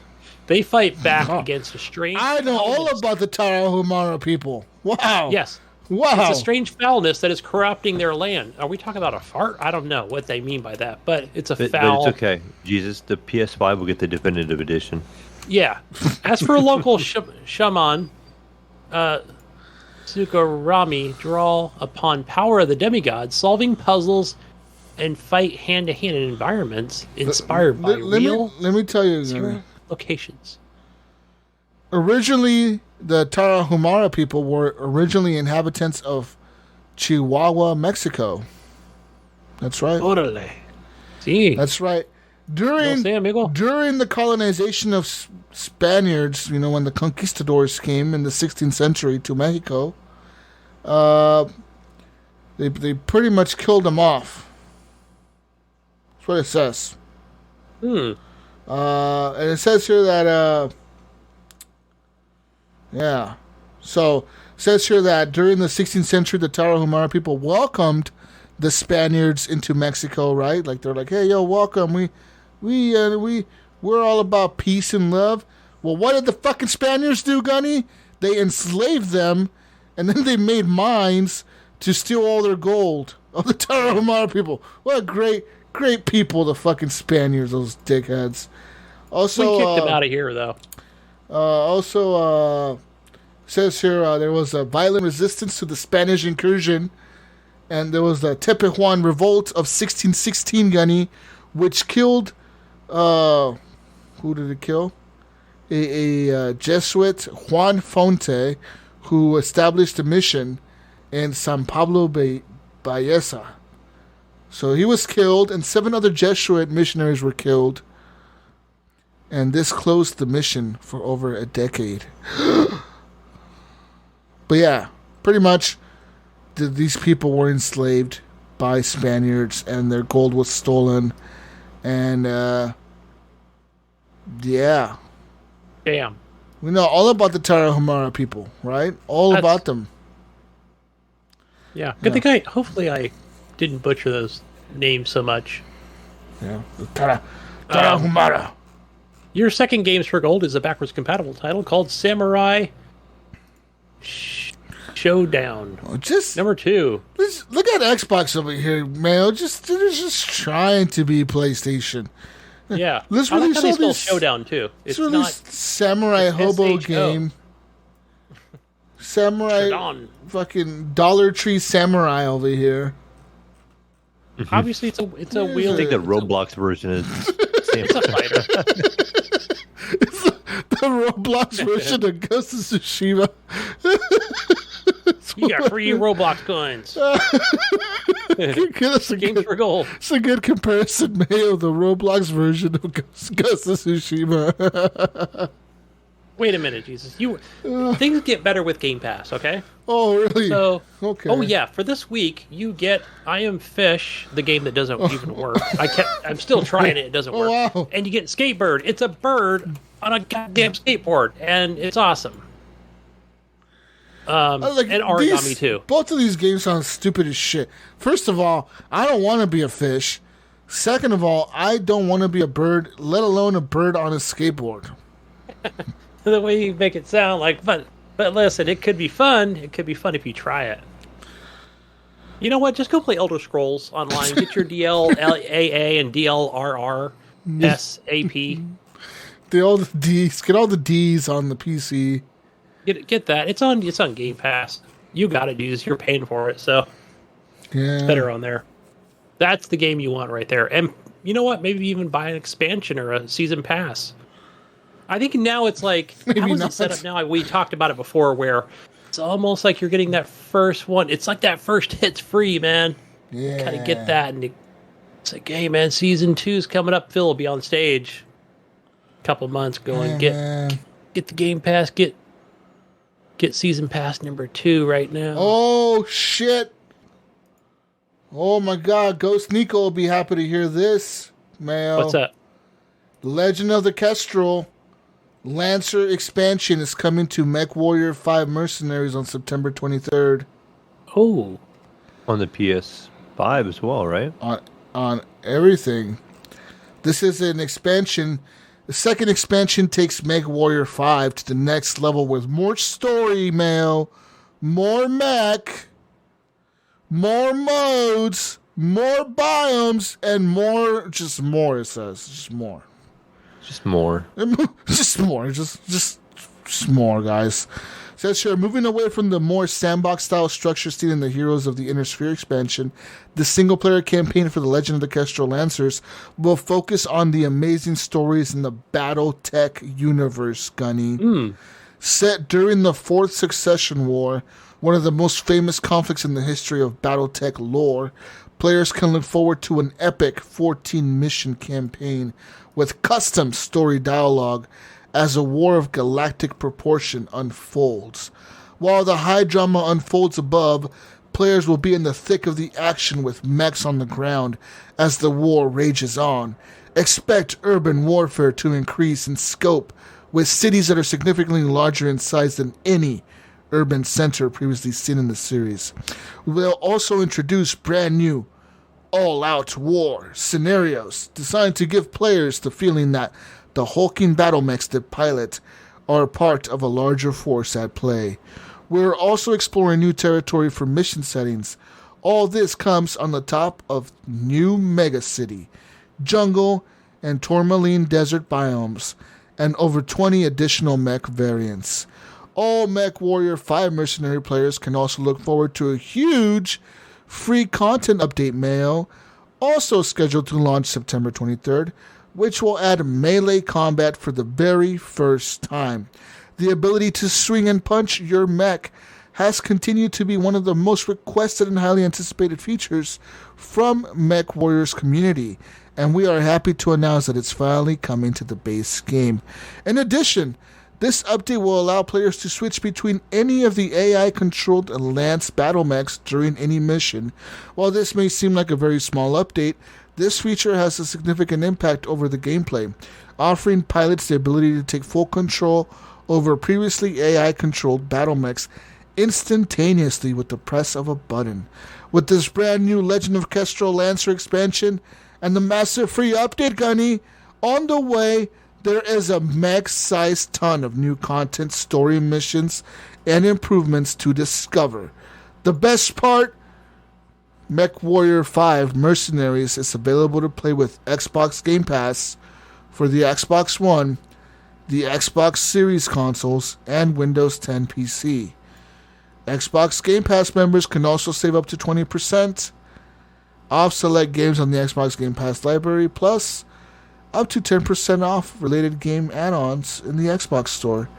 That includes this new MechWarrior 5. The Legend of the Kestrel Lancers. It sounds It's like a good game. Sounds like a fucking cool update. I'm not gonna lie. It sounds really cool, man. Right? Like, it sounds really cool, actually. Like, and BattleTech is a really good game too. Both of them are. But it sounds like they're gonna have like a battle going on in the sky while you're battling on the ground. It sounds fucking cool. Like, sounds very expensive. You know what this makes me want? A new Titanfall, man. Fuck. I want to hear Stand By for Titanfall and there you go. And have a cool mech coming from the sky and all EA, man. See if they can do like some collaboration. I want to be jumping out of a fucking drop ship and snapping people's necks and hanging onto the wall, shooting people and wall running and using my grappling hook, Mayo, and Stand By for Titanfall. And then having the Titanfall speaking like Japanese, like, ah, or like in Russian, ah, or like in Spanish, ah, or whatever, you know, whatever language you pick for it, and then it speaks that language for you, Gunny. I think for mine, I picked what was it, Russian. That dude sounded pissed off. I had like some Chinese or something for mine. I know there was Japanese. I think there was Korean, Japanese, Russian, Spanish. It was one of those. I was like, why is my character speaking? Yeah, I think I had the Chinese or Spanish one, Japanese? but it was cool because you could buy all these like stupid little voice packs or like $1 a piece, and each of your mechs could have like different voices when you jump in. Like you wouldn't understand what they were saying, but it sounded cool. You know, like they were obviously saying like whatever the Titans say, like enemy locking on or locking on to enemy or whatever, or stand by for ejection or whatever. I always liked that support class. You know, I sucked at those games, but it was always like, let me just pop some smoke over your way. Mayo, we need a new Titanfall, Mayo. God damn it, we need a new fucking Titanfall. Imagine Titanfall with them haptic triggers. Stand by for Titanfall, and then the Titan, and then the triggers lock up, and then oh man, Mayo and Gunny. That'd be awesome. All right, guys. Okay. Enough of this Xbox greatness over here. Epic Store, some free games. You get 2 of them this week. Speed Brawl, which looks like what's that Nintendo game? It's really super popular that everybody plays it. It's got over 100 characters that you can buy from. Whatever the hell that game is, Mayo, that you've been playing on your Smash Brothers. Yeah, I could be off base on it, but when I looked at the gameplay on this, I was like, yeah, there's a little bit of cloney on that. Speed Brawl on Epic Store. But it's I think it's a single player game. And the other game you get is called Tharsis. Tharsis. I want to say it's like some kind of in-space game with dice. So go claim them, don't play them. Maybe Speed Brawl. Maybe check that one out. Can't afford a Switch, go play some Speed Brawl. That's all for the Console Corner. And we are now on to the community questions. And if you have a community question, just go on to either Facebook on our Facebook group or Discord. Or just reach out to any of us. We had a good amount of questions this week, Jesus. All right. Yeah. All right, so our first one comes from this guy called, is it a guy? It's General G's. G's, Jeez. General, Yeez. He's got a question. I'm going to say a T. You know what? Shout out to this guy because he How dare you assume their gender? How fucking dare you? But you know what? Wow. I did. He did invite Boomer me. thing to do. Gunny, it's 2021, dude. Get with the YTs and the Xboxes, okay, and the Twitchers, and stop your fucking gender assignment bullshit. All right, you're fucking. Assuming people's genders, Gunny. I'm tired of your shit. I'm being conclusive as much as possible. I can be conclusive. No, you need to be inclusive. Inclusive. That's what it is. All right. I'm God sorry. damn it, you. All right. General G, shout out to this guy. He did invite me to his kid's birthday party several weeks ago, and it was a beautiful fucking day, and it was great. We really nice family and friends that people he works with, and his family was there, and his sons, and it was a great time. So just right up the street from me. So shout out to you, General G. Appreciate it. I had a great time. Thank you. And what a way to spend a Saturday, Really nice lake. But he has a question. Jesus, unless he misheard, Jesus, you're a fan of the Jedi mind tricks. Yes. So what are your top 3 JMT songs? All right, so I like. Do you have any? Yes, I do. I like Heavenly Divine, which is a really cool song. I don't know. It's a very cool song, Heavenly Divine. Also, Eye Against Eye is really good. And what's the other one called? Fuck, there's another one. I had to go on the YT vids, Jesus, to see who that was. And I was like, wait, did I not know? I've heard a couple of these songs. So it was back from 2013. But I never knew who it was. Now I know. Yeah, Jedi Mind Trick. Jedi Mind Tricks. I got him on my playlist. So I like I like Uncommon Valor, which is a pretty cool song. Heavenly Divine, Blood Runs Cold, Target Practice. These are all songs that I like. But yeah. Nice. Now, is he still singing? Yeah, apparently. That you know of? Okay. I haven't listened to his new album, but since you're that the last album came out in 2018, 2019. Okay, so still going. Good. Yeah. Yeah, Kamikaze. And it's a group. It's a group, Gunny. But yeah. Oh, I'm sorry, because I just saw one person. Yeah. It was he and him on the cover, and I just thought, Jedimontrix. I tell ya. Then Kamikazes comes in with a question about the new Guardians of the Galaxy game, which comes out next month. And people are upset about the way the characters look. Why do you suppose people care about that? And that the Avengers game, but not Batman or Spider-Man games, who I think also does not look like the current movie counterparts. I know why. Because the characters in the what is it? Comics? No, what the fuck is she's Guardians of the Galaxy? The characters in the video game in the trailer. Yeah, they're trying so hard to be like the characters in the movie that it's hard to not draw that comparison. Whereas the character in the Spider-Man game and like Miles Morales and them, they're just their own thing. You know what I mean? They're trying to like they're not copying the Spider-Man of, you know, the Spider-Man Coming Home or Far From Home or whatever the fuck, you know, the movies are called nowadays, or the Spider-Man from the Avengers. You know, they're not copying that Spider-Man. They're just like doing his own thing. You know what I mean? But when you see the trailer of Guardians of the Galaxy, you can't help but sit there and think this motherfucker's trying to be Chris Pratt.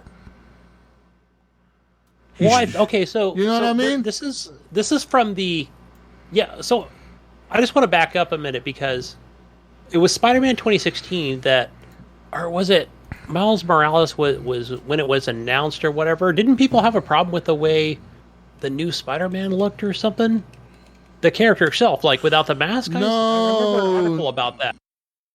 No, because the new one on the PS5, when they updated it, they released an update for it, and on the PS5, he looks more like a younger. He looks more. Was it? He looked younger or older? Yeah, I can't remember the article, but I remember people had a real issue with it. He looked different. Not everybody, but he looked younger in the new update. When the older one, he didn't look as young or something. That was the only issue. But there was that, Bill. There was never like this guy's trying to be a Tom Holland or whatever. You know what I mean? Yeah, I just remember seeing people posting Guardians of the Galaxy on Twitter about it. Ow, my balls! Ow! You see Guardians of the Galaxy, the fucking the trailer. It reminds me of the movie. They're going for that humor, that style. Mm-hmm. Well, okay, so here's the thing. I understand, like, they're going from the comic book perspective, and that's from the directive from Disney, right? From Marvel. So, because I remember I saw the guy who actually writes the comics, or the creative director, or whoever the fuck he was on the YT vid that I watched, or the stream, or whatever it was. I don't know if you saw this too, Mayo, but I think he was just there to try to explain, like, okay, this is from, these are direct from the comics, and this is the direction we're going, and Square Enix over here is just totally so excited about it, like of course, right? They want to make a good game, and but I think that was the controversy, wasn't it? That here it is, Star-Lord. I always forget his name. Mm-hmm.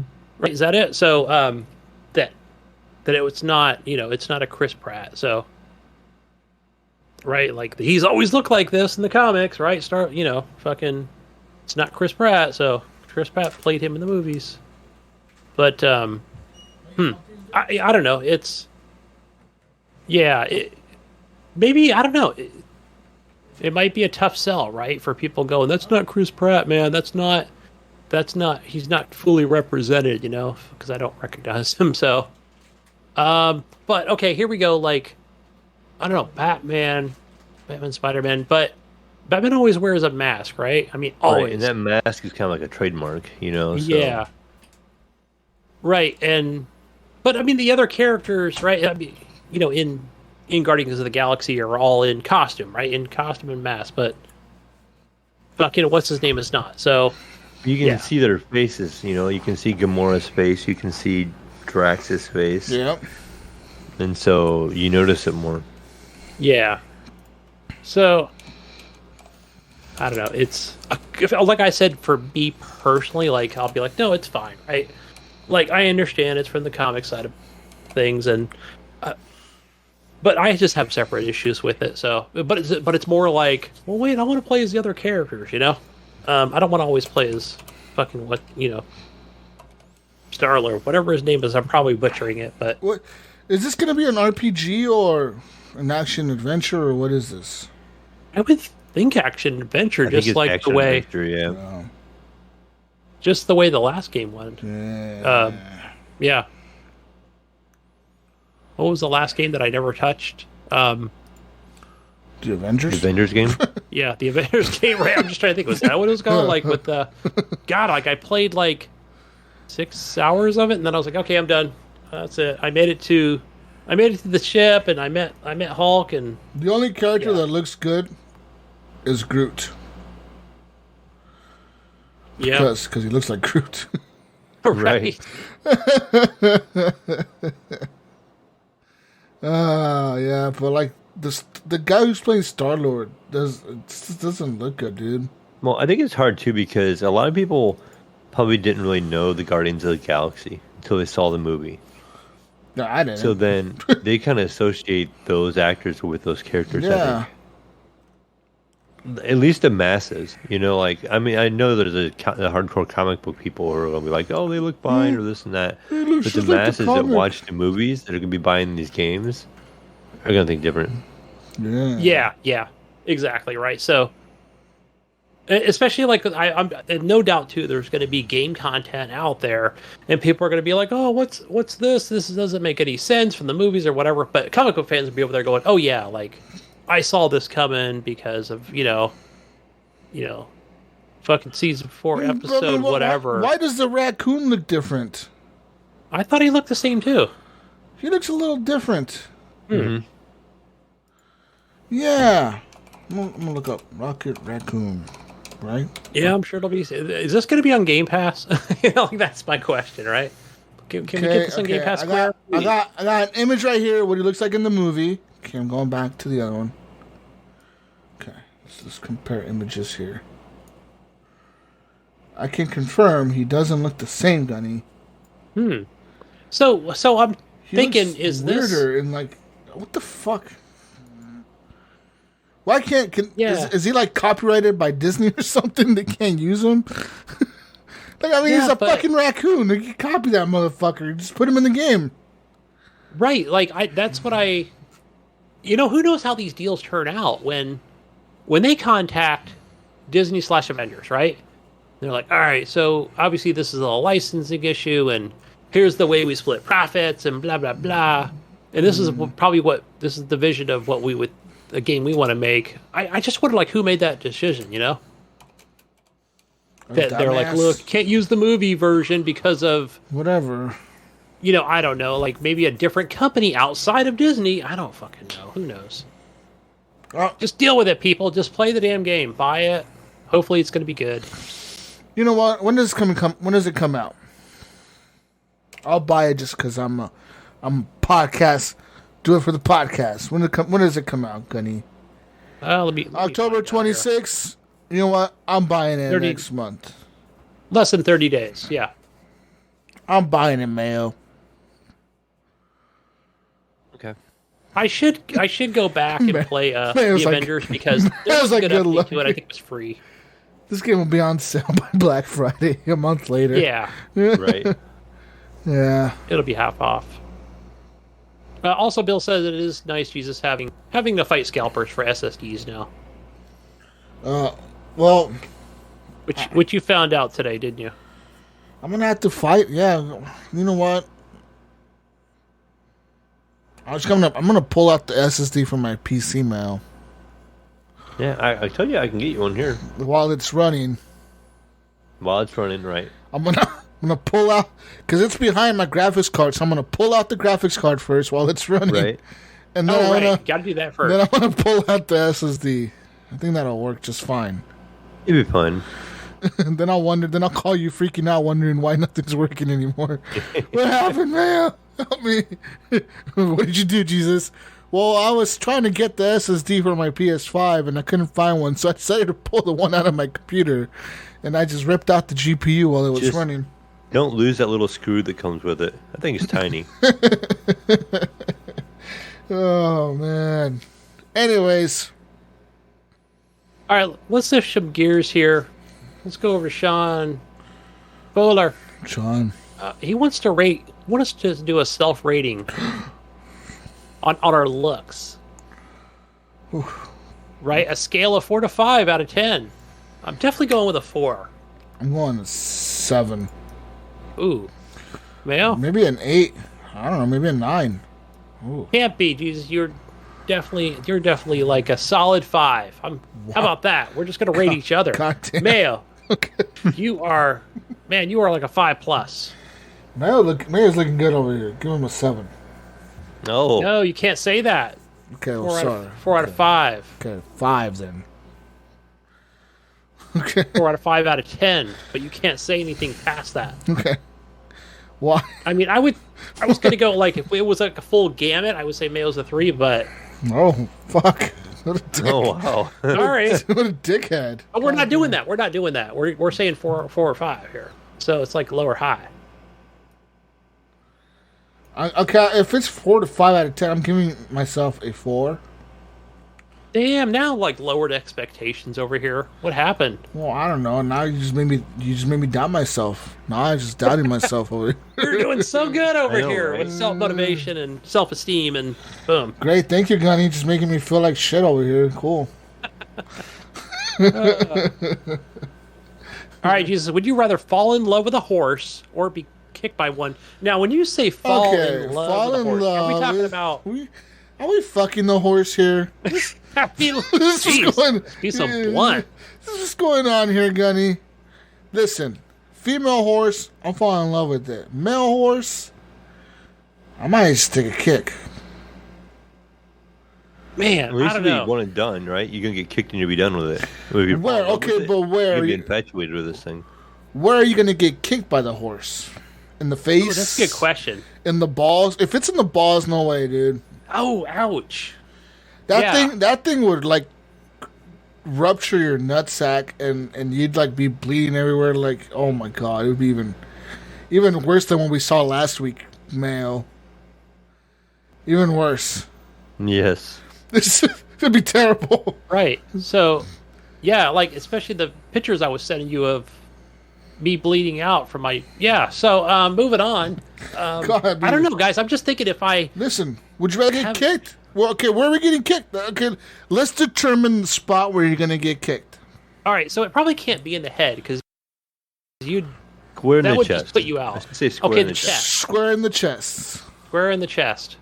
Maybe not like a big Titan kick or anything, but more. You seen a fucking It's definitely horse? gonna crack a couple ribs. It's Listen, gonna crack some ribs. you ever seen a horse kick somebody? They usually kick people in the head. Let me tell you something about horses, Gunny. A fun fact for you motherfuckers listening. A horse can actually see pretty well around its body. You know that, Mel? Of course I do. I live in Ohio. Because based on where their eyeballs are, listen, based on how their eyeballs are like bulging out of their fucking head on the side. Okay, a horse has like different vision. They got like a tunnel vision that looks straight forward. That's why they put the little blinders on the side so they can only see straight forward because they got like this super vision looking forward, right? And they got like this little blind spot between looking forward and kind of like their sides. There's a little tiny blind spot that'll throw a horse off when they're doing a race. So they usually keep the blinders on for that reason. Also, the reason they keep the blinders on the horse is because they got really good vision once they get past that little blind spot. They got really good vision around their body. Like they can see all the way to the side. You could be standing like on the back end of a horse, like the back left side, and the horse can definitely see you standing there. So that's why if you ever see a horse kick somebody, they're usually pretty accurate in kicking them in the face or in the head because they know that's a weak spot for humans. And they can actually see pretty far back near behind them. The only spot they have, like, that's a blind spot where they really can't fucking see directly, like, they just can't see, is that little blind spot between the vision that looks straight forward and the side vision. Is those two little blind spots on the side, and they're kind of like more of an angle, right?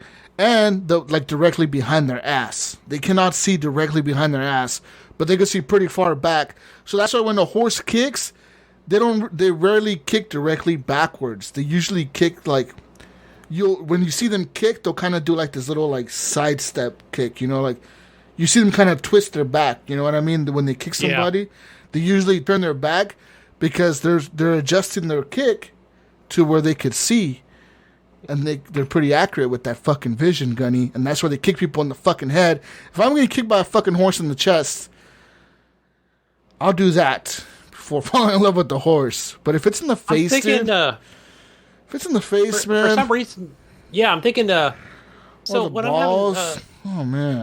when I'm in madly in love and having the sexy with the girly horse, yeah. I'm probably going to get kicked in the junk at the same time. So it's going to be more of a both thing for me. Oh, well, it depends on how I'm going to approach it, right? So, like you said, like maybe if I kind of go for the like, bottom, not tonight, Gunny. I have a headache. Kick. crawl up behind it. I don't know. Yeah. Jeez. That'd be on the YT bids, wouldn't it? Somebody would post that on the YT and the Instagrams and all that stuff. It would be a trendy thing, wouldn't it? Put that one on the TikToker for you, Gunny. The TikToker. That's what I call it. I could just picture Gunny like crawling up behind a horse trying to be us. Right? Yeah. I'm gonna get it this way. It's there's the blind spots Jesus told me about. I'm good to go. Oh fuck! He's just trying to fucking sneak up behind a horse. So fucking horny. I learned that on HGP. It didn't work out.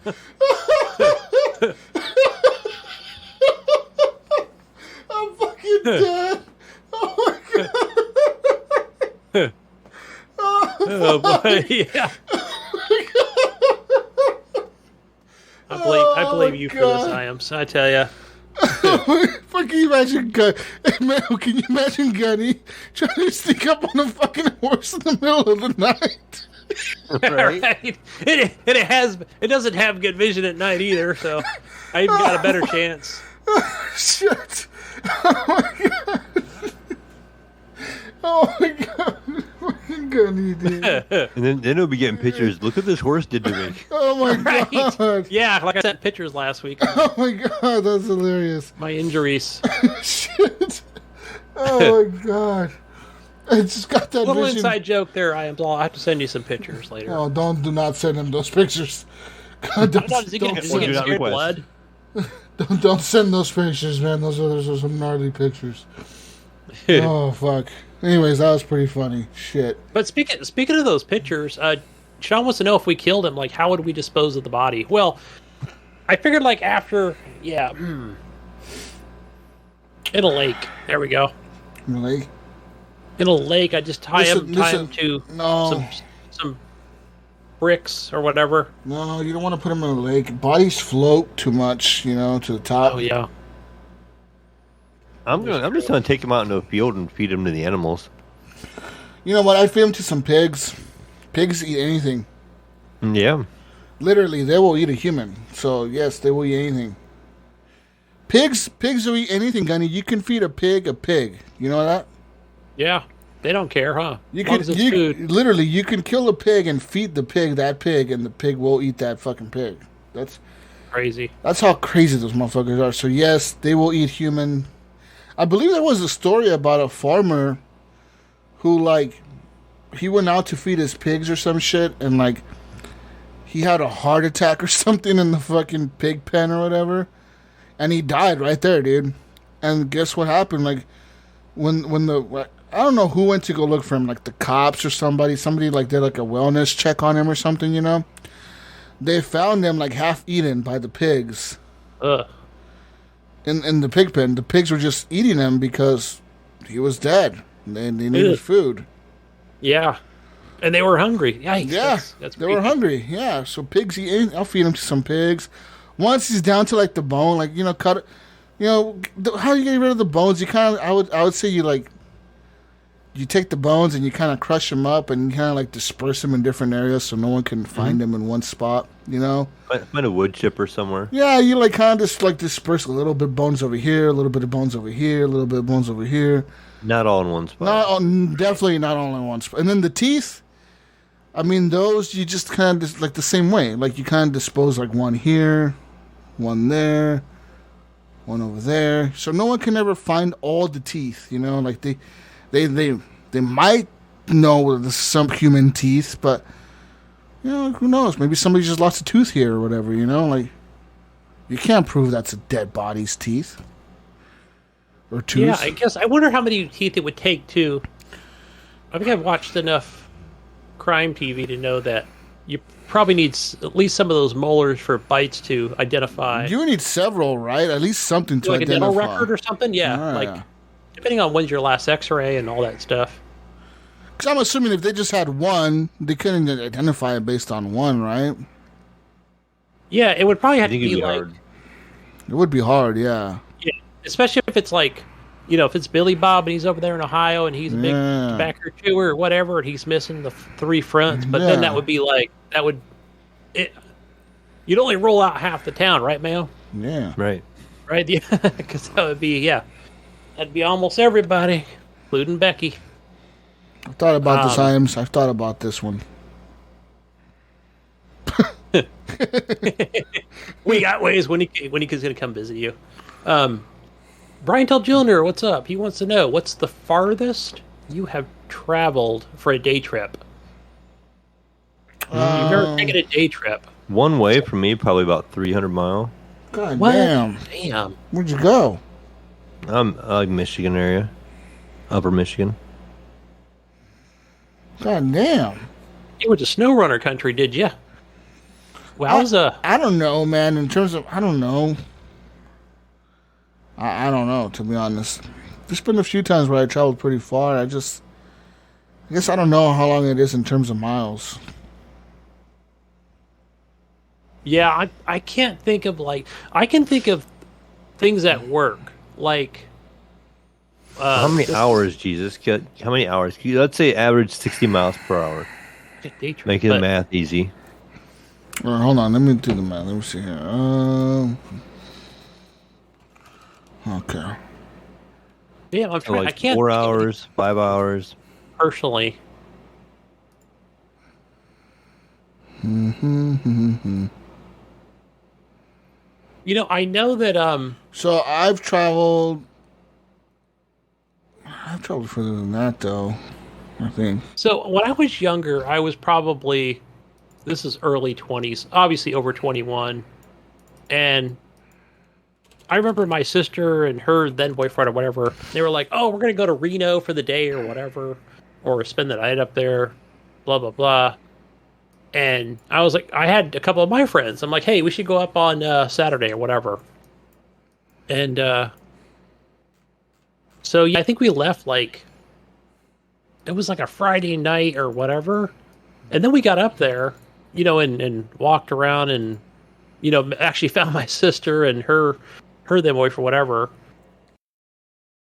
I don't know if we did any actually gambling or whatever, maybe a little bit. And then it was they were like, yeah, well, we're going to get a hotel room or whatever. I'm like, I'm not really tired, I was so young, I was like, I'll just drive back, It was trying to think of I did that all in under 24 hours, and it takes 4 hours to get there. Well, you're thinking yours, Jesus. I just looked at my last trip to go see Nips, Eric, and it was 255-mile one way. Yeah. God damn. That's far, dude. The furthest I've been on a day trip is probably to Seattle. It's about 195 miles. It's 200 miles, pretty much, from here. I mean, it's a good trip on a day trip. I mean, You know? Yeah, it takes about 4 hours to get to Seattle from here, but it's just all freeway, really. Like you just get on the fucking highway and just drive north. That's the way it was to see Eric. It was like all freeway, but it was just over 4 hours for me. Yeah. And so there's 8 hours of driving plus the time of the day. So. Yeah, but I've never been like, like from when people say like Northern California, they're probably talking Bay Area, right? They're not talking about Eureka or anything or Redding, which would be a lot further up, which is still not even to the border if you're in Redding. But yeah, I think it would take. But people I know that have gone like, oh, I'm gonna go to LA or whatever, drop something off my mom's, and then come back. I'm like the same day, I mean, they do that in airplane flights, but still, that's like we're talking a minimum of 6 hours. If you're in a Camaro, it's going to take you longer with traffic. And again, depends on what time you leave, too. So I know, like, if I ever go to Vegas or whatever, which is not very often, it's like, okay, we're leaving Sunday at 4 o'clock in the morning, So there's no traffic until, at least 10 a.m. But by that time, you're on Highway 5 moving. But yeah, mostly I just stick around here. Let's see, what game? Brian also has another question. What game do you think you have purchased the most, Mayo? Well, that one's easy for me. Dungeon Defenders. I probably bought that game probably 10 times. Wow. For different people, just gifting it and myself. Damn. Nice. I gotta purchase that game. I have it on Xbox, but I need to purchase it on Steam so we can play. Don't buy it for me now. Don't make it number 11. But yeah, I don't think I want to buy it ever again. As much as I'd want you guys to have it, yeah, I don't think I could buy it again. I just feel bad. Yeah, that's enough. I don't know. What game have I purchased? I don't know. I can't think of one where I don't know. I've only bought things on like either one or two consoles. Never like two consoles and a PC, and then for other people. Outside looking in for you, Gunny, I would have to guess. What your city building game? So City Skylines. Skylines. No, I want to say because I knew. When I bought this PC, right? I think that's when I kind of discovered it. I mean, I heard it. I've seen it before, and I was like, oh, whatever. I saw some people playing it, and I was like, oh, so it's like SimCity, but it's better. Oh, is it better though? Right? I was like, I don't think so. And then somehow I was like, oh, I guess I'll play it on mouse and keyboard. I was like, oh, this game is like amazing, right? And then when it did come to console, when it came to Xbox, I think first before it came to PS4. And I was like, okay, that's not the version I want to play. And I've tried it several times when it came to Game Pass, when it even the Windows 10 version is like the console version, right? So it looks different, plays a little differently. So, I'm all about the mods, and how many mods I can download and custom maps and custom trains and cars and roads and yeah. But yeah, I just can't get into that one. Maybe the only one recently was SnowRunner. Just making that epic purchase and always having it on Xbox. But that's it. Damn, it might. I don't know. It might be some Call of Duty games where my kid always had Xbox 360, but I've always played. We've always bought and we used to buy premium editions. Like, I'm going to buy one from my Xbox 360, I'm going to buy him one, so that might... let's see, Bill Gardner says Jesus Visionary. Visionary Jesus is the new Pathfinder Jesus. Yeah! Visionary. Visionary Jesus. That's all we have for questions, I think, guys. Did you know what Canada's population is, Gunny? Do you know that? Do you know what it is? Canada's population? It is... it's... Give me a number, or estimates. What? 22,840,000, eh? No. 22 million. Mayo, what's Canada's population? What do you think? I have no idea. I've 22 never. million, Give me 250 numbers. Okay. What's the U.S. U.S.'s population? U.S. population is 328 million. I'm gonna say half. 180. Let's go say 150. I go 180. You guys are not even close. Canada's entire population is under 38 million at 37.5 million people. Wait, what did I say the first time? 22. And you know that like probably like 90 to 100% of those people live like in the southern part of Canada. They live on the border, don't they? Within like, within like 50 miles of the U.S. border or something like that. Like Toronto's and all that stuff. Yeah, they all live like right on the border. Like they pretty much say the land north of that, like past like 100 miles past the U.S. border, like all the land above that is like unlivable land. Like is it just cold, or is no one lives there? Yeah, like it can't support huge populations of people. It's just cold and ice, and it's like the North Pole or something up there. I don't fucking know. Santa Claus lives up there. I don't know, Gunny. Okay, listen, you need to ask Ryan these fucking questions. We got listeners up there. We got Leahy up there, and we got Ryan up there. Listen, you goddamn Canadians, why don't you guys move further north, you assholes? yeah, Leahy, guys. You motherfuckers all live. You're too far south. Y'all live too close to America. And we need to build a wall against the Canadians. We're all worried about Mexico and South America. We need to build a fucking wall against the goddamn Canadians. All right, listen, they all live right at the border, it's an invasion. dude. It's an invasion coming at us, eh? Look at a photo of the people that live in Canada. Literally, the entire border is red. All of the border. There's like a few dots in the north. A few. I'll give them some credit. It's a few. Not a whole lot. Maybe like 5 or 6. Everything else? Oh. So, looking at my dog in the background, they're like a loyal pet, that wants to lay by your side. They want to curl up close to us, Jesus. They want, America, protect us. Protect us. We'll be right there by your side. Protect us, America. We love you. 38 million people. Gunny, you know what the population of California is? Damn, it's got to be. It's a way more than that, isn't it? California's population, Gunny, is 39.5 million people.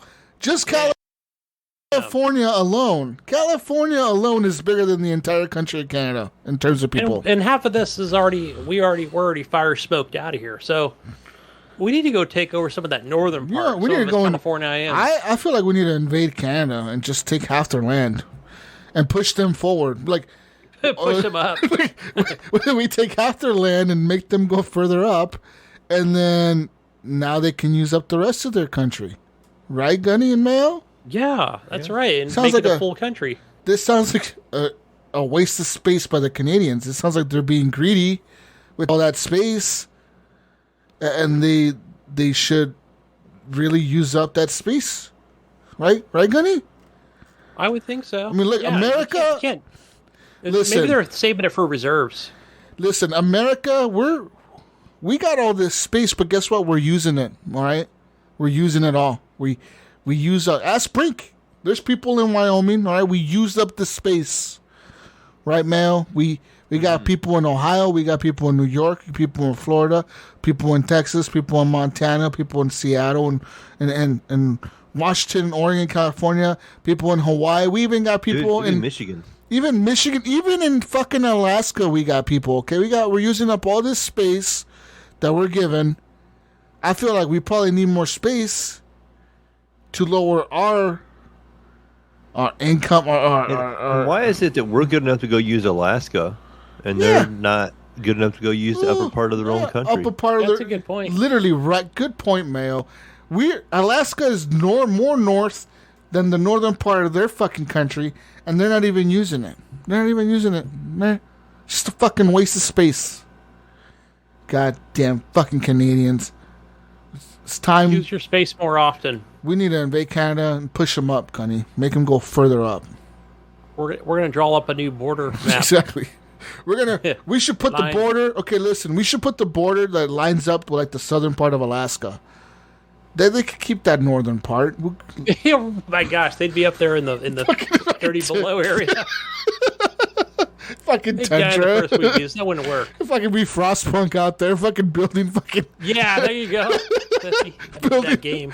building fucking coal burners and shit, Mayo. Eating sawdust, dude. Eating sawdust, making Ryan making his child work. If you listen to last week's show, listeners, if you remember, you guys be coming up, hey, Jesus, hey, boss man, are you gonna let us take the day off? 'Cause No. our fingers are a little frostburnt. Chop them fingers off. Get to work. Chop 'em off. Into the care house. Okay. Get to work, motherfucker. Why are you wasting time asking me these questions? You don't get paid to ask questions. And sawdust in the soup. That's what we get. Listen, at least they're not hungry, okay? Yeah, there's additives. We'll for the feed food. them sawdust, goddamn Canadians. Will you feed them all? Will you feed them all? That's the other question. I'll feed half of the Canadians. The other half. If you play this game, you know what we're talking about, right? There's feed them all, not feed them, or fuck them. That's what you get. That's your option. Listen, they all live in Victoria. What is this? Edmonton, Regina, Winnipeg, Quebec, Ontario, Ottawa. What's that?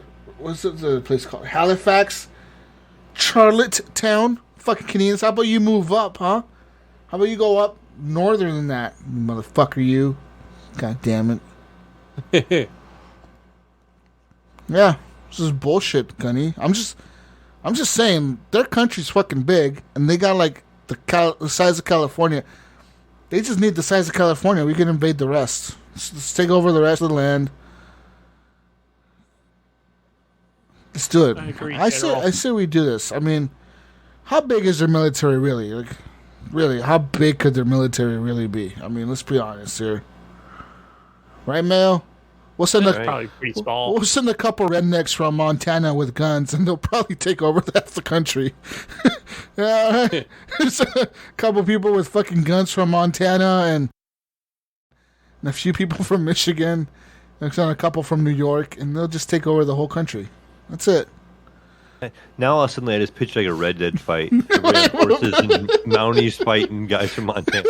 Guys from Montana just trying to invade Canada. Oh, sorry, eh? Fucking Canadians. Yeah, we need facts here. So all our Canadian listeners, we need facts. Why do you people not live further north? Why is all your population right up against the border? Are you guys... You know what? Maybe they're planning an invasion and we're over here just fucking laughing at them. And they're really just... This whole time, Mayo and Gunny, they've been planning to invade us. They're going to push us all down like into the Florida, Exactly. Arizona, Texas area. They're going to make us all Florida, Say, man. you crazy white rednecks, stay down there. Yeah. We need warmer land, eh? We need more land so we could not live in it. Oh, eh? Sorry. Fucking Canadian. But they're going to leave California alone because we're going to be like, whoa, no water there, eh? No. Oh, We eh? need water to survive. Yeah, that's not good for Molson beer, so we need good water. So it's not going to happen. Fucking Canadian. California, you're okay. You can have your own country. I'm just saying. We need Fact Leahy. Who else is up there, Gunny? Is it Nico? Is Nico up there? No. No, Nico's... No, it's, Brandon? Nico. I think it's Brandon. Yeah. Brandon's up there. I know. Goddamn Ryan, fucking Canadians up there. Some Oh, bitch. we got Matt Bradford. Oh, that here we go. motherfucker Yeah. too, Matt Bradford. Oh, he's fucking Canadian. We need fucking answers, man. All right, that's like half the population of Canada listening to us already. Just those four guys. That accounts for half the population. Okay, percentage. That's half of them that's listening to us. We need answers, goddammit, Gunny. We got way more listeners that are listening to us right now. They just don't comment on social media, Yeah. or Discord. Goddamn Canadians, we need answers. That's all I'm saying. 38 million people. California has way more people than you. 1 million more, if not more. Maybe 2 million more, Gunny. They're all packed in little California, taking up all the space they can take. Right? Yeah, send us some water, Canada. We'll do a peace treaty here in California when you come to invade America.